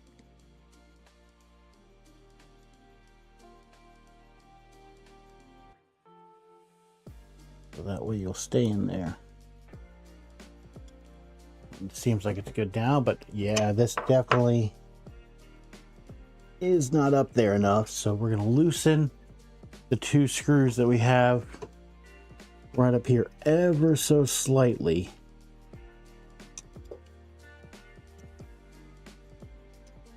Get this up in there. There we go. Now it's actually sitting in there. Can I still get to those? There we go. So there's a little trick for you. you're having trouble and you tighten those too much, loosen them up a bit, get the hot end pushed up in there, and if you have a nice straight hex key, you can still get it in there and tighten those in.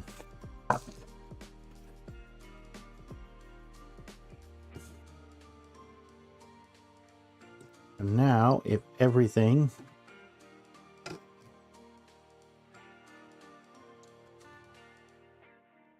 well, that's interesting as well.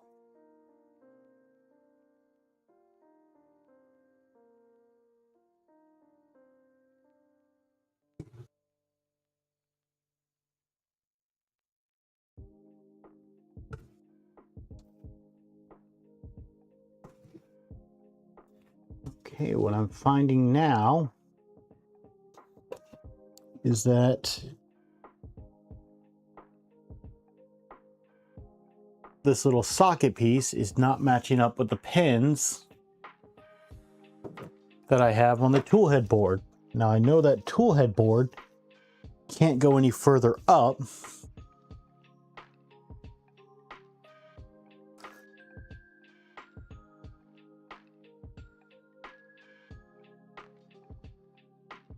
So the question is why? Well, yeah.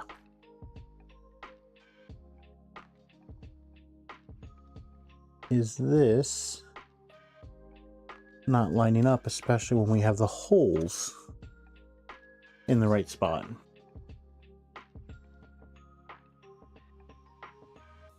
Which guide screws are you talking about? Under keys?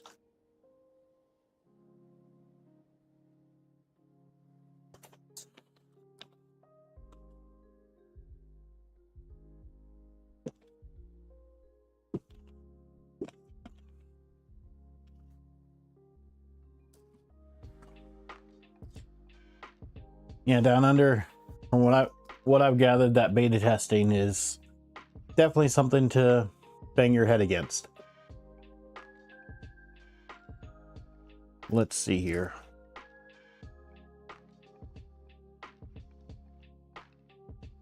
Yeah, so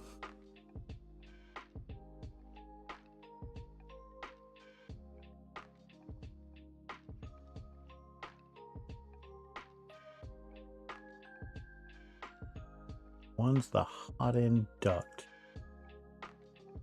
You talking about the ones that I just tightened back there?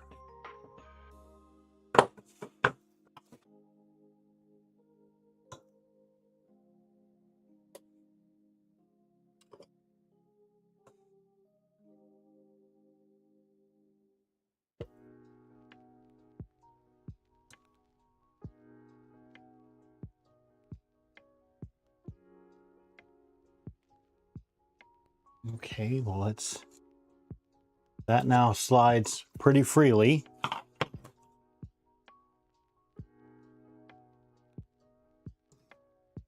Loosen that and get that in.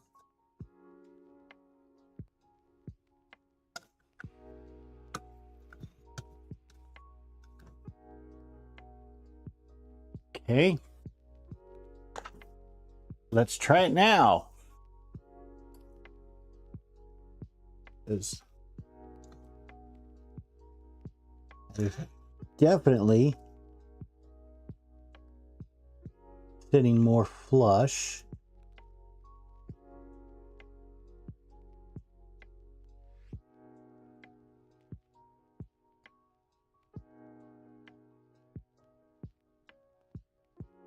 Let's go there.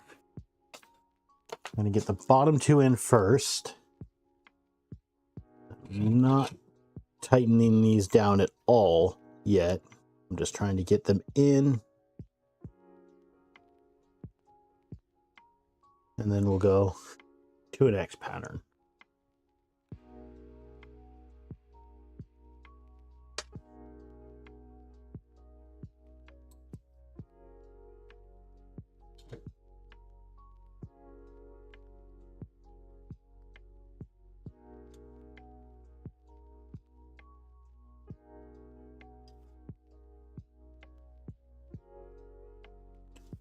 Okay, last one. This is the one that was giving us trouble before. It looks like it's going in now. That one fairly tight. Now, here's the big thing. Are we actually in the heat set back here?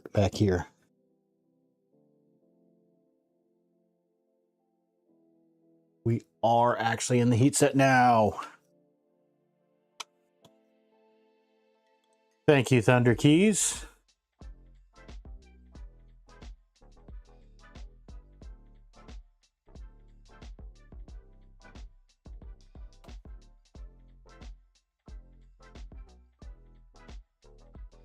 All right, we're just going to keep going around in this X pattern, just making sure that we're snug.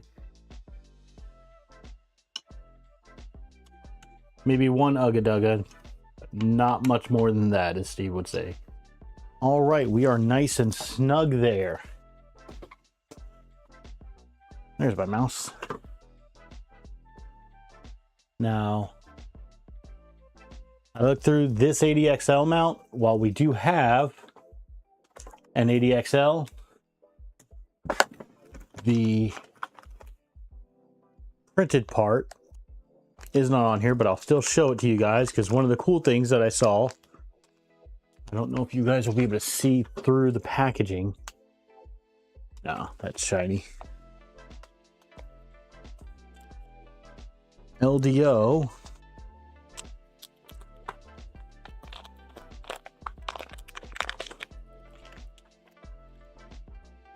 actually ships an extra fuse with it in case something goes wrong.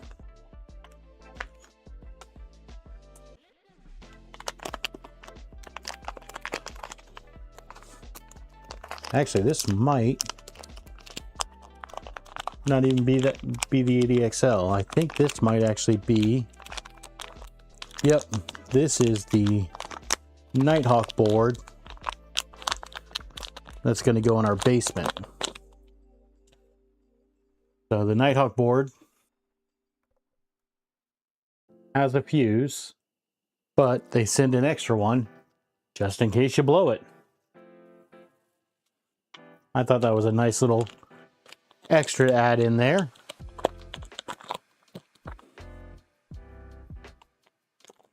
But if we do need it, I have the screws for the 80XL in here. And when we get to it, we can get that put on there. And with that, we pretty much have an assembled tool head. The only thing left to do is to get all of our wiring installed. That's going to be pretty hard to show on camera. Trying to think of a good way to do this. I might have an idea. Let me just clear up some space here.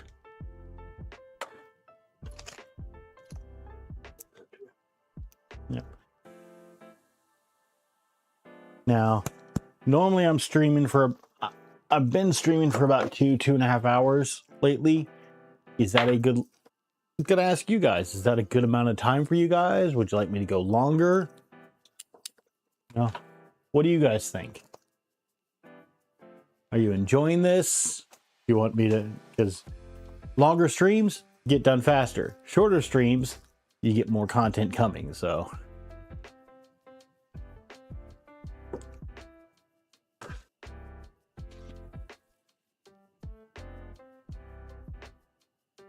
RJ really wants you to make that counter.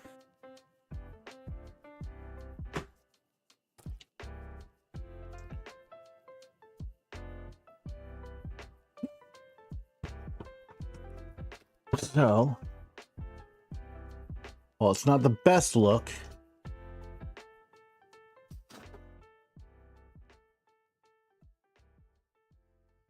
Howie, that would be pretty cool to have like a little pair of glasses that you could just be like, this is what I'm looking at.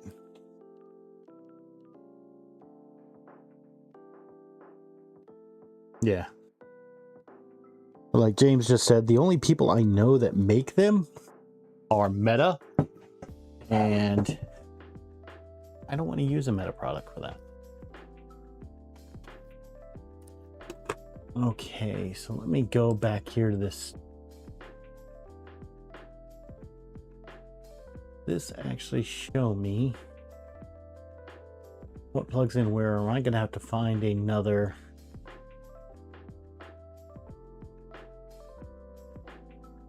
Yeah, I'm going to have to find the Nighthawk 36 GitHub, I think, to find out where. But wait, there's one more thing.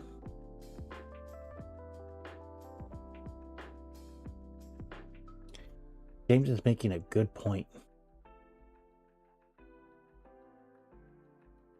Actually, this part, this stuff I won't have to undo. So Ray-Ban and Oakley do have those glasses, but it's in collaboration with Meta. Okay. So even though the glasses are made by the different companies, the actual hardware is still Meta.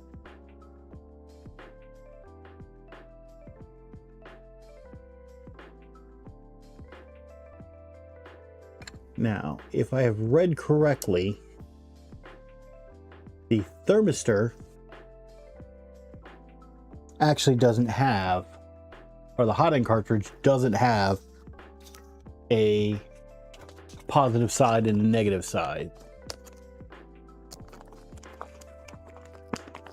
Even though on the board there is a positive and negative, it does not matter which side is plugged into what. If I am wrong on that, someone please correct me.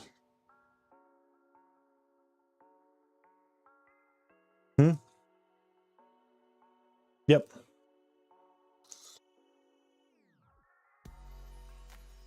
So on here, our little heater cartridge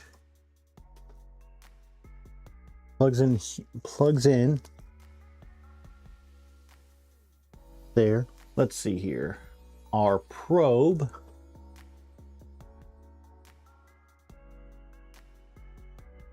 did they send me here? That's our tool head cable. That our probe is up there. So probe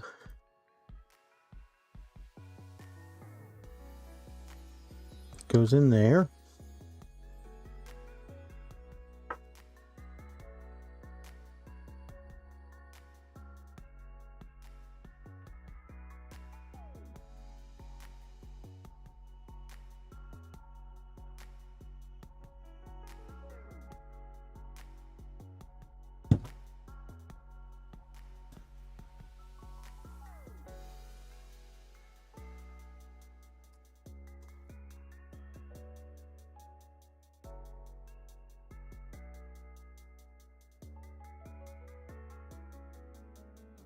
No, RJ, but I know you just got one of these kits, and I will sit here and tell you I'm going to recommend wiring these things before you put the... In fact, I'm going to just take that off, because none of these are actually attached to this front, and I'm getting the strangest feeling. It's going to be a lot easier to wire this stuff in before it's on the carriage than after it's on. We're going to undo the work we just did. Kill, if you're still here, it's definitely one of those days.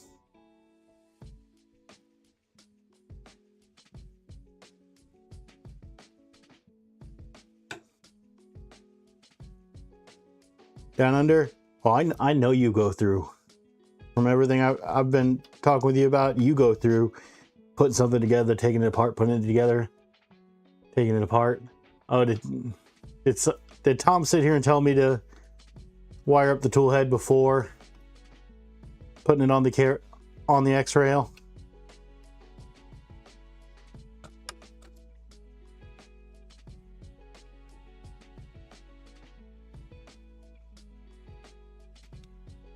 The Type-C port fell off.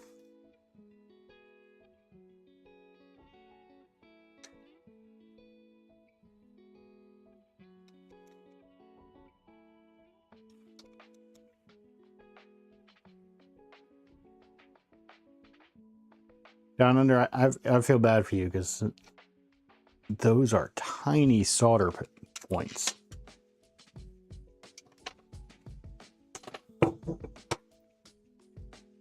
Okay.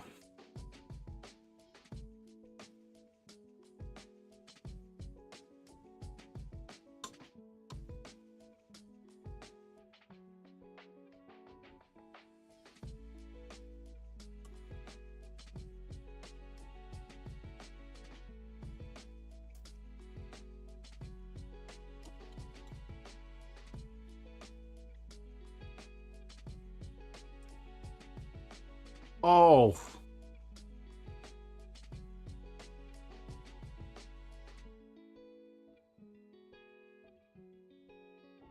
Gotta love quality control.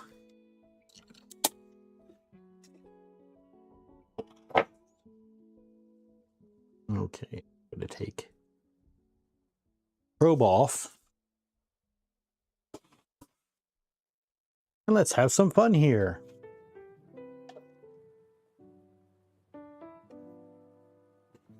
That's gonna go there, so that's gonna make it so we can get...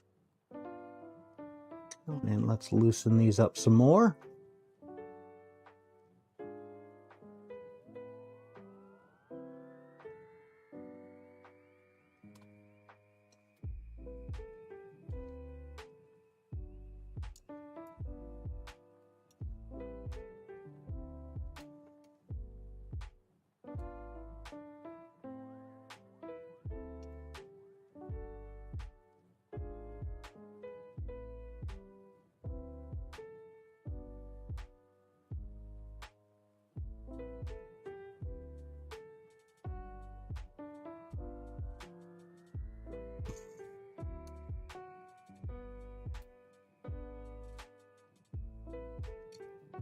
I don't know who it was today, but somebody was trying to get on Steve about using flux today when he was soldering.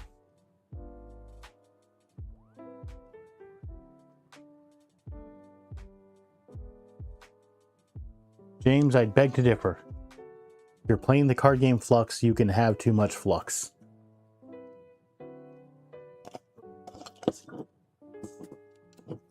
I don't know if Louis Rossman has ever played Flux. He's played with Flux.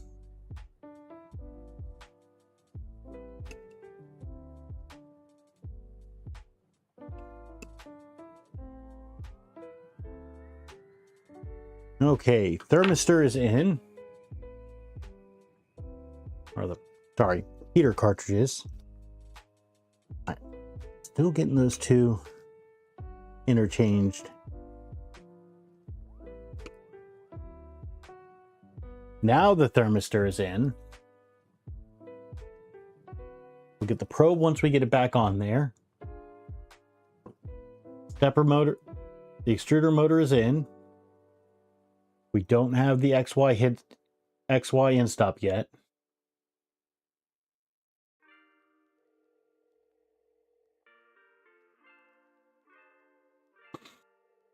Yeah, RJ, I remember watching Louis Ross, but the first time I learned of him was through him calling out LTT on the baking your GPU in an oven.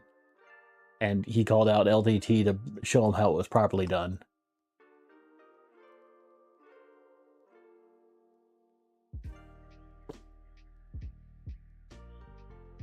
Let's see here. Mad Dog has a question. If he already has Z, Z1, and Z2 moving in the wrong direction, doesn't that mean homing for XY will be out just before I try it? Not necessarily, because XY will be a different set of steppers than your Z's on a 2.4.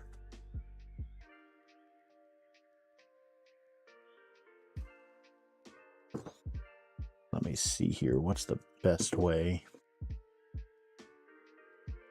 Kind of wrap that up there.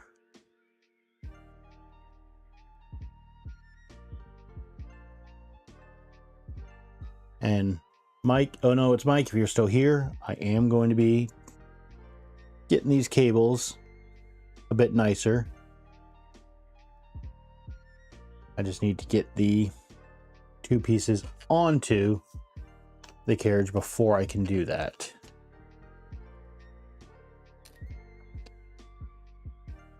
Okay. So you are going to go in there. You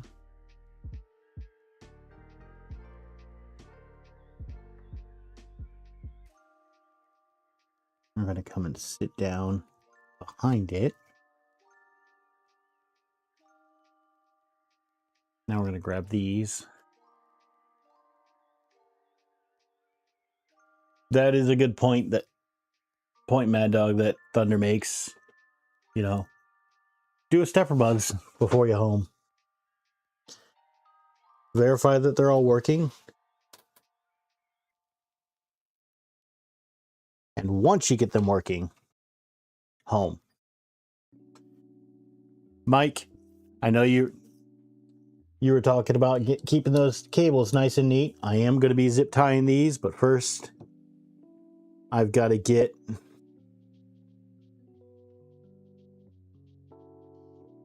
everything kind of on there first so I can see how much slack I need to take up with the zip ties to make them nice and pretty. Because clean cables make for a happy build.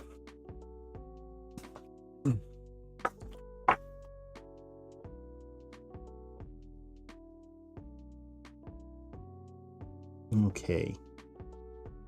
Got that piece in there. We're going to rotate this back to me so I can kind of see what I'm doing, but at the same time, move that back so you guys can somewhat see.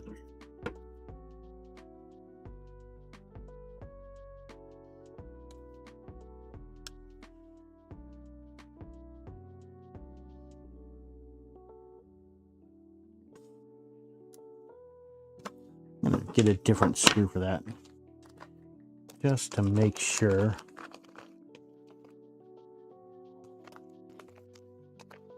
That I just didn't have a bum screw.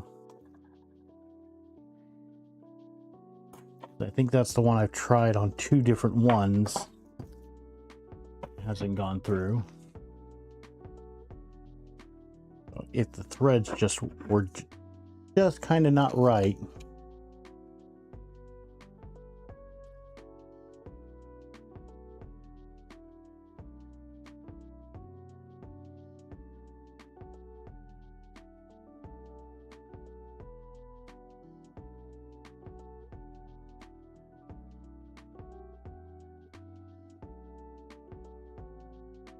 At this point, I don't know how much the M3x6 flush really matter for that. Let me see if LDO does say to use a different one.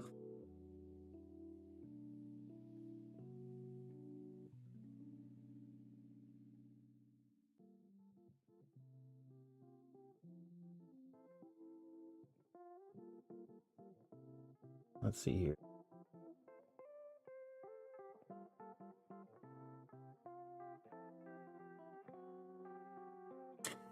Well,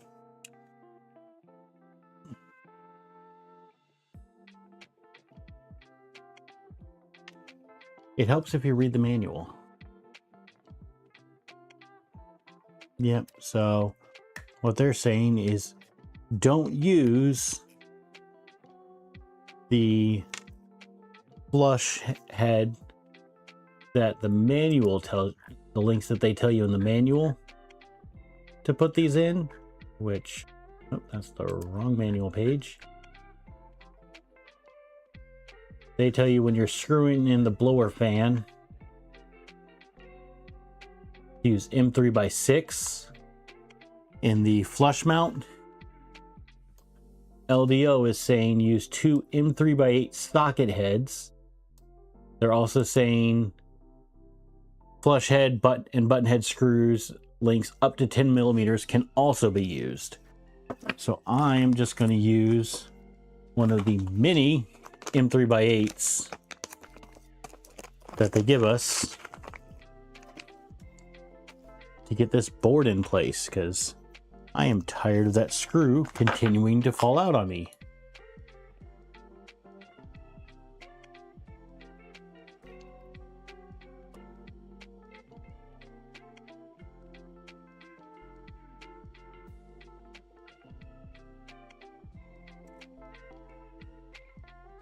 Okay, so I'm screwing this in.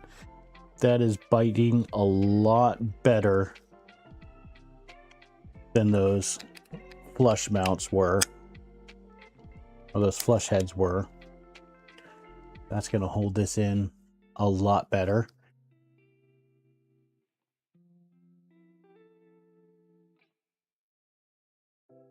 Find the cable, Pat. Keep that phone charged.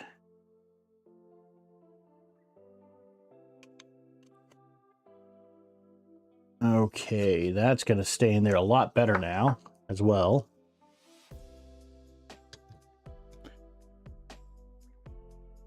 So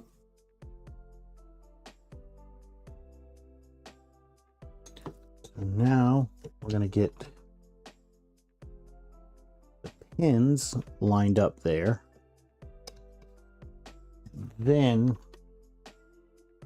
kind of push this up. There we go.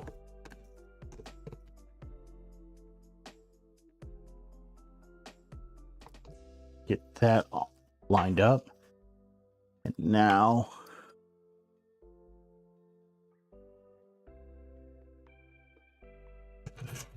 feed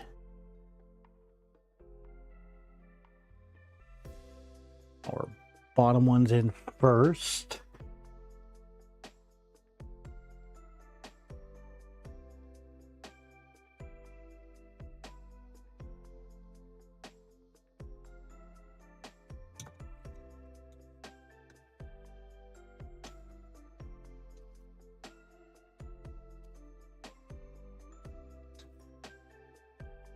Get one of our top ones in.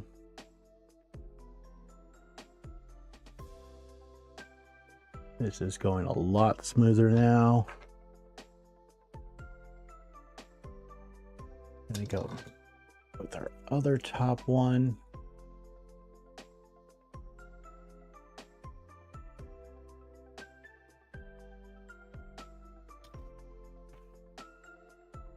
And now our last bottom one.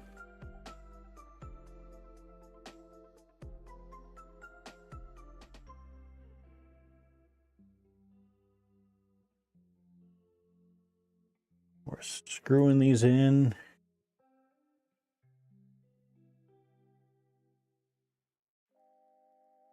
Now we're going to go in our cross pattern.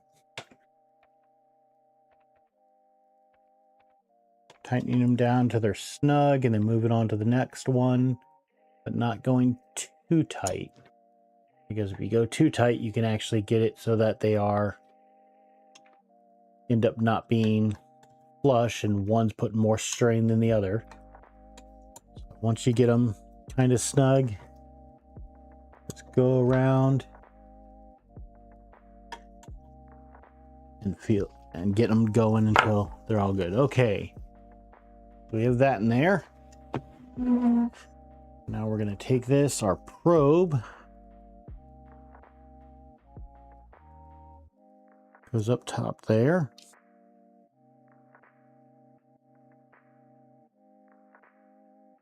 And kind of get that tucked down in there.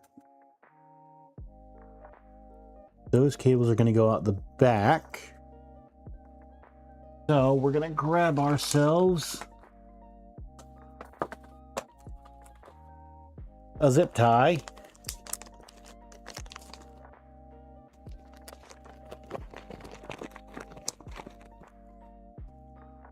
I'm going to get these cables kind of tied together here. So actually, yeah, these I should be able to do.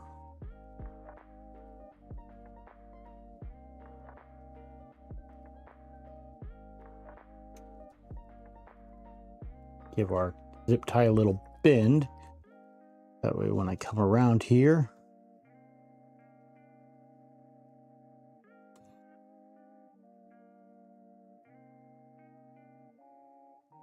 it makes it easier to grab on the other side.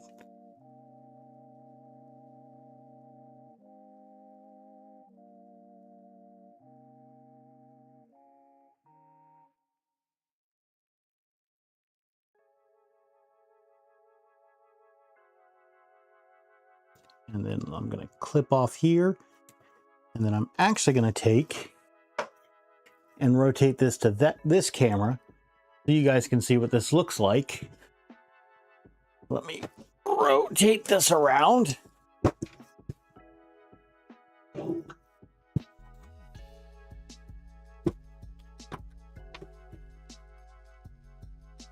can see one zip tie, and that's how nice we look. There's no cables going all over the place. They're all kind of tucked down right in here. Mike, how's that for nice and neat?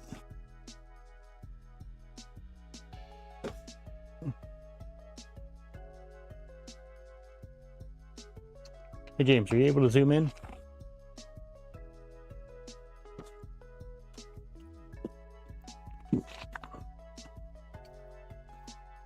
We're going to see if James can zoom in for you guys.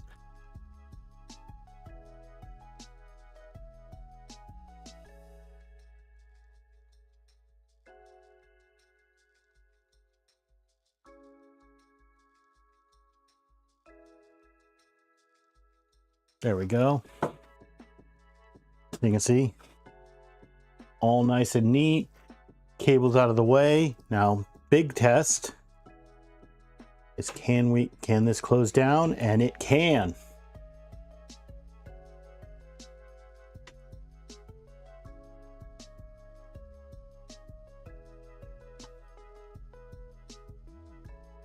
We've got that nice and easily closed down. Now, this one actually has something that I don't think I've ever seen anyone put in, but the clip on the back here has a spot for a chamber thermistor. So we can take a chamber thermistor from here and actually plug it into our tool head board. So let me rotate that so you guys can see. So right up here, you can actually place a chamber thermistor and then plug that directly into the Nighthawk Stealth Burner board. So that'll be kind of nice. Okay. Well, I can say this was as far as I had planned to get. And actually not quite as far because I need to do that soldering. I need to resolder that NeoPixel.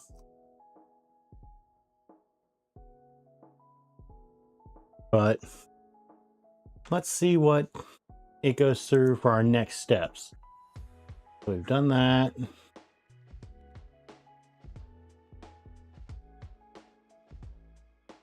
So our next steps is actually, like, you're going to be screwed for working up. So Thunder Keys, you find the rear extrusion a better place for the thermistor. I could see that, you know, this being so close to the actual hot end where everything's blowing out. I could see that being a better spot. For now, I probably will just still do it on the one up here because until I get this up and printing, I don't have a way to print other parts for this.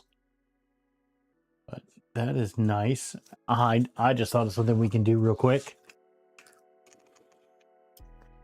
Let's check our belt tension.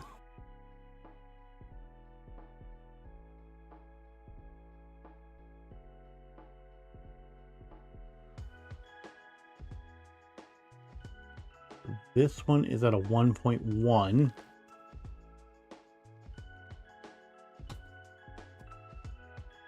Hey James, can we get overhead? Okay. This one is at a 0.2. I think we definitely need to tighten this side.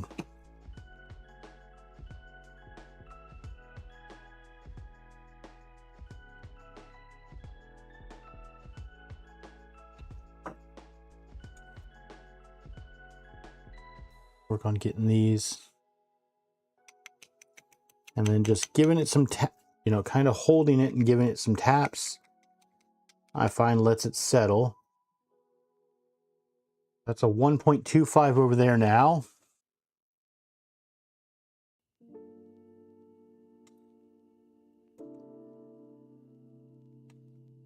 We're to 1.5 there. Let me find out what we need to be for the AB belt on this.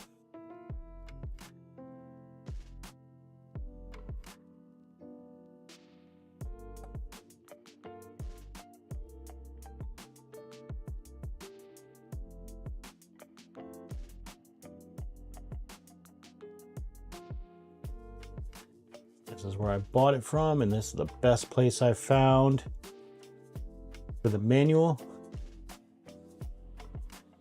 So these ones are 1.9 to 2.1.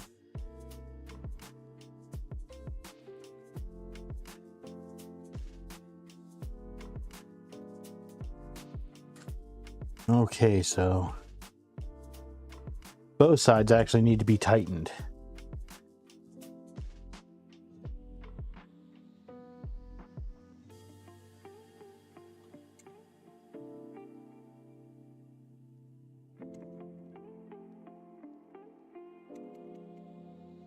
.6 there.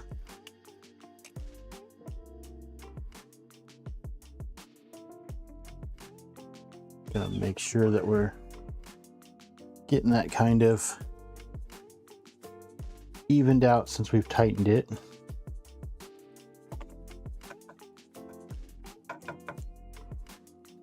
.7 there.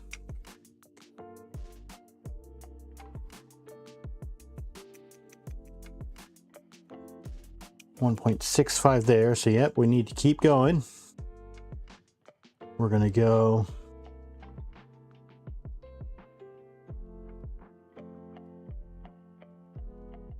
quarter turn.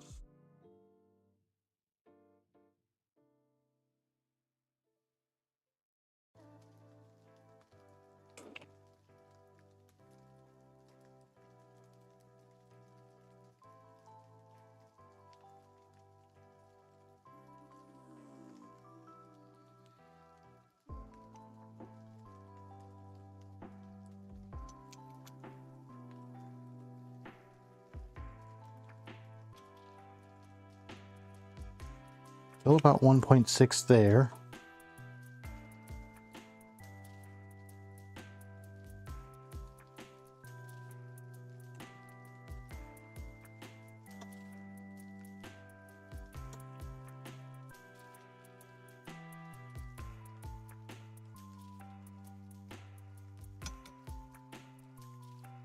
Ever so slightly.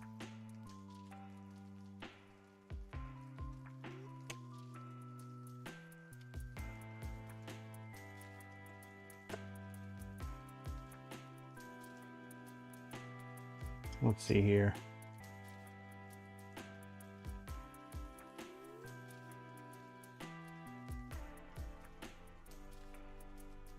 Currently at a 2.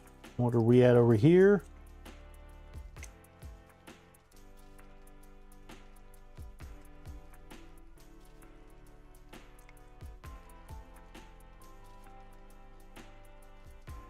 .8. Let me just double check here. That's 2. We want to go a little bit tighter on this side.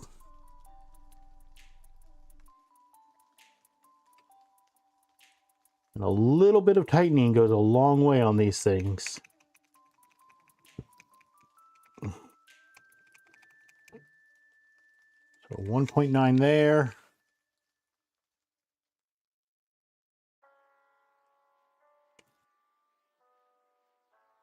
2 there.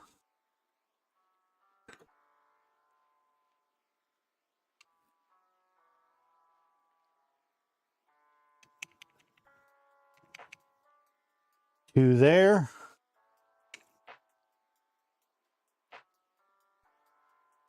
And 2 there.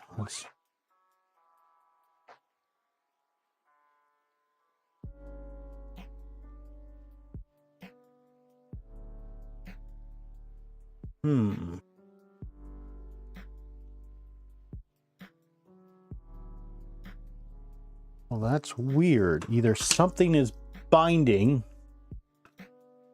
or somehow, even after all the measuring I did, one of my belts is shorter than the other. Because when I go back, it's pulling it that way.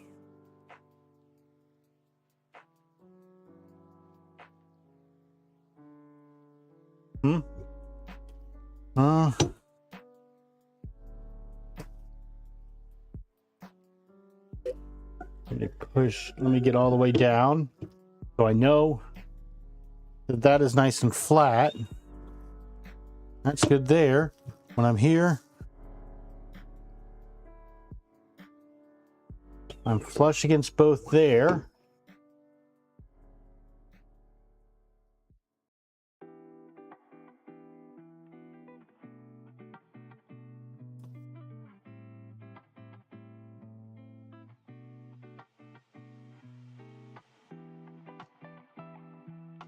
Well, that's 2 there.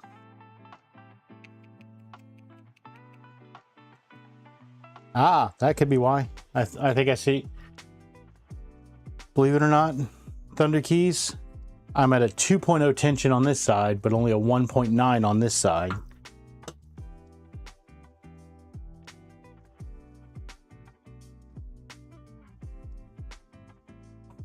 Start over from scratch, okay.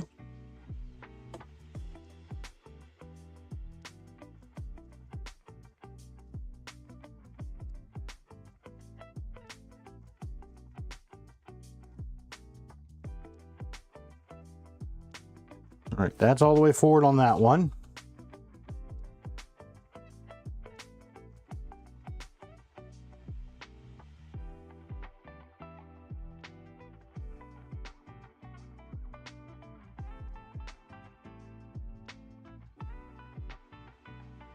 All right, that's loose there.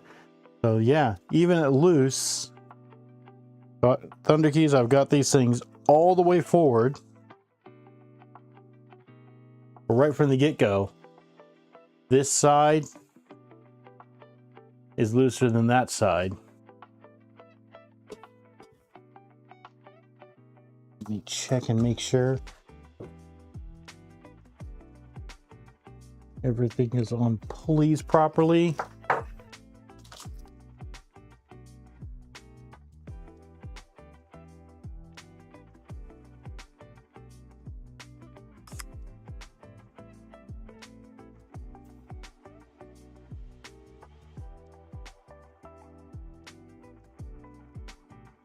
Aha. Well, this could also do something. That's what I was just looking at, and it looks like there is a possibility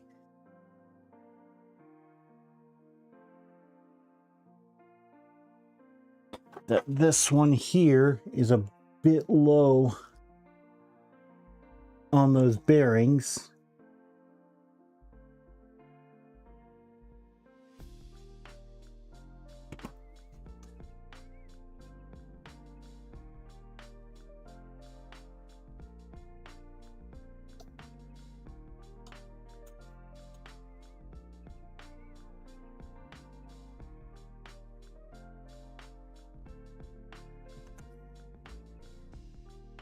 There we go. Now they feel about the same tension.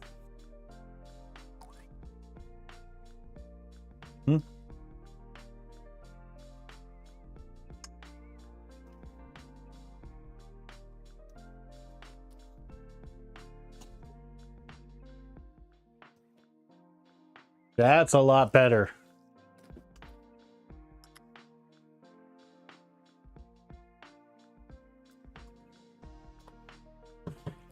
It slipped off the front idler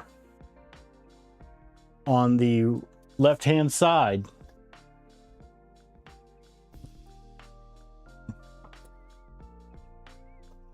The one place I didn't look before stream today, because I knew that was a thing, and I looked at all the tooth idlers, I looked at the idlers back here, I looked at the idlers in here. I didn't check these. Okay, so for a starting point, we are 0.1. I think we need to tighten these a bit.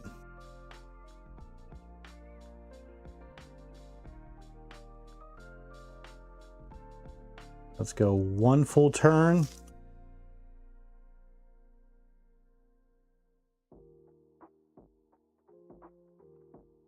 One full turn.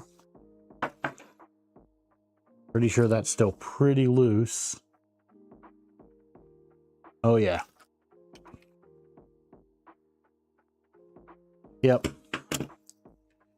We're not even at 1 yet. We're gonna go another full turn.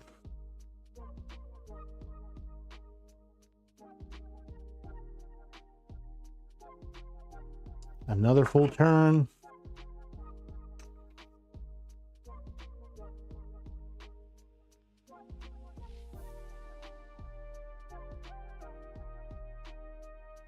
About 1.5. I think we can get one more full turn out of that before we go fine tuning. One full turn.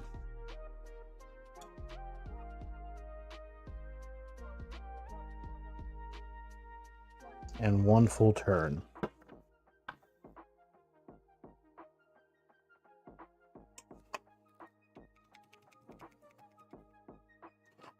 $1.8 on that side.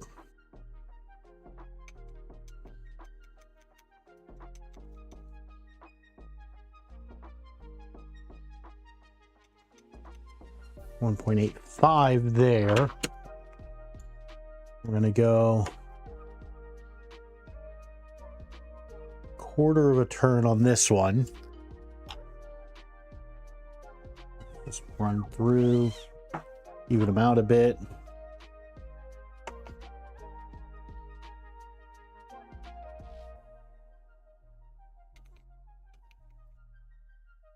$1.8 there.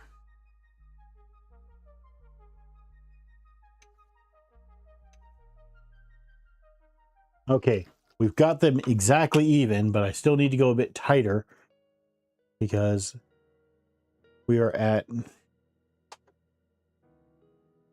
1.8 and we want at least 1.9. We're going to go another quarter turn there.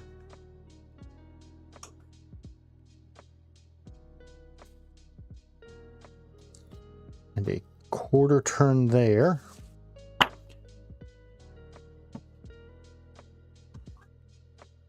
Even that out there.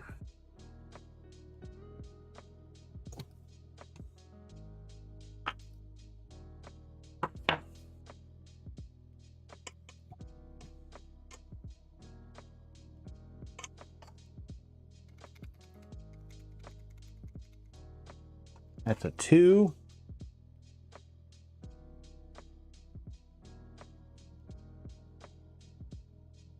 And that's a 2. We've got good belt tension. We already tensioned these. Those are still feeling like they're equal.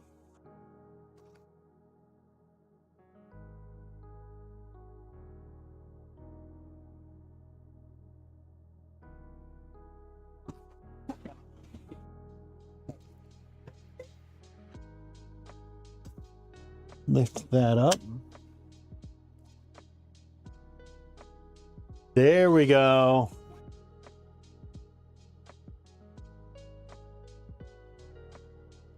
Yeah, so Pat, this idler had the belt had slipped off of.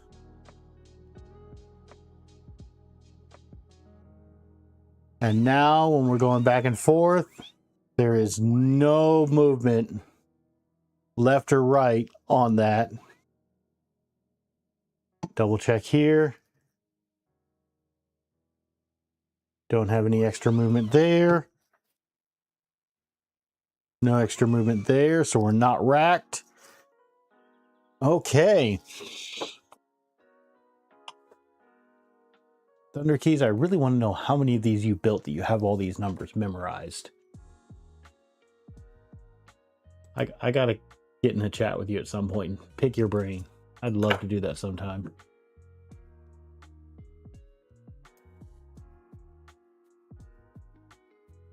All right.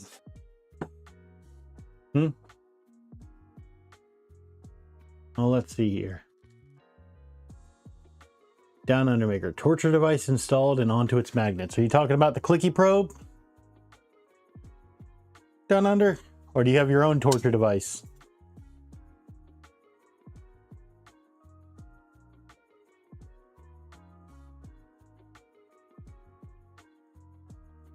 Okay, so you're talking about the... Eventually I might want to try Cardo, but in order to try Cardo, I've got to get this built first. And LDO sends theirs with the clicky, so that's what we're going to start with. Now, I will say, if you guys have not picked up one or want to build one yourself, this little tensioner by PF Makes is amazing. So, yeah, this thing, like, I've talked to other people that have used other ones. One of the people here in chat I know has used the BQ meter, and they didn't like that. This thing is amazing, and it works. I mean, and it's cool because the calibration thing even tells you right on it what it's supposed to be at, and you can see that's right at 1.9.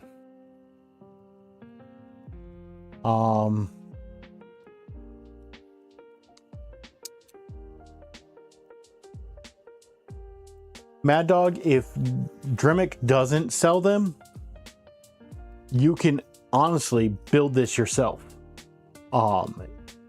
There are plans out there and everything for it. Yeah, so like for instance, where I bought mine from, I'll pull it up here on the computer. I got mine from West 3D.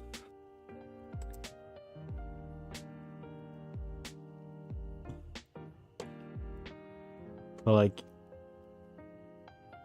well, that's great. I type PF Make, so you can see, you know, pre-assembled it's $29, but just the hardware kit where you can print out your own parts and it's just the parts, it's $10. So it saves you almost $20 if you print everything out yourself.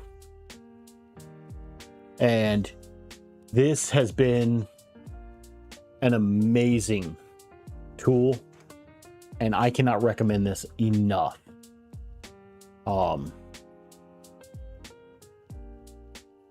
Yep. But from what I understand, the BQ one can be kind of I haven't used it personally, but from the stories I've been told, it can be a bit of a pain to use. So our next step is actually to get underneath and start wiring. At this point, I will have to sit here and gather all those pieces together. So I think this is actually a good spot to call it for the night.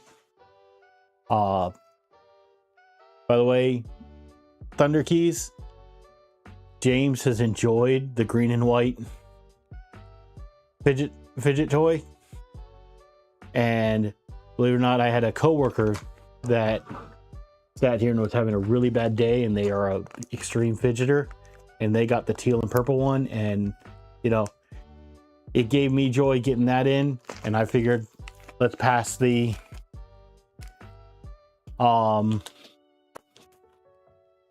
pass it on. Let's see here. Perhaps I will include an orange and black one. Ooh, for a fidget spinner? The Ubuntu fidget spinner. That one would definitely go well with the printer here. I do actually have a name for it, if you guys didn't catch that. Because, you know, I am kind of I do enjoy Linux. I love, you know, that's my main thing. This is orange and black. It's going to be called Ubuntu.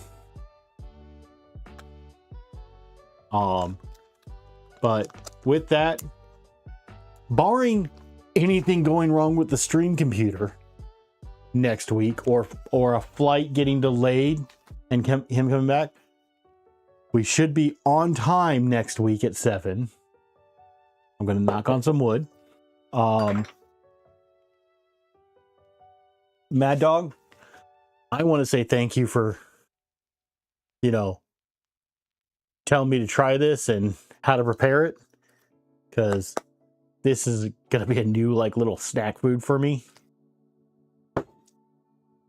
And, you know, Thunder Keys, thanks for helping out with the printed parts. Howie, I always appreciate the advice and everything. Down Under Maker, you know, taking time to come in here while you're doing the beta testing. Tom, you know, I sit here and hang out with you all the time. Havoc as well. Icon, Pat, thanks to everyone that's here. And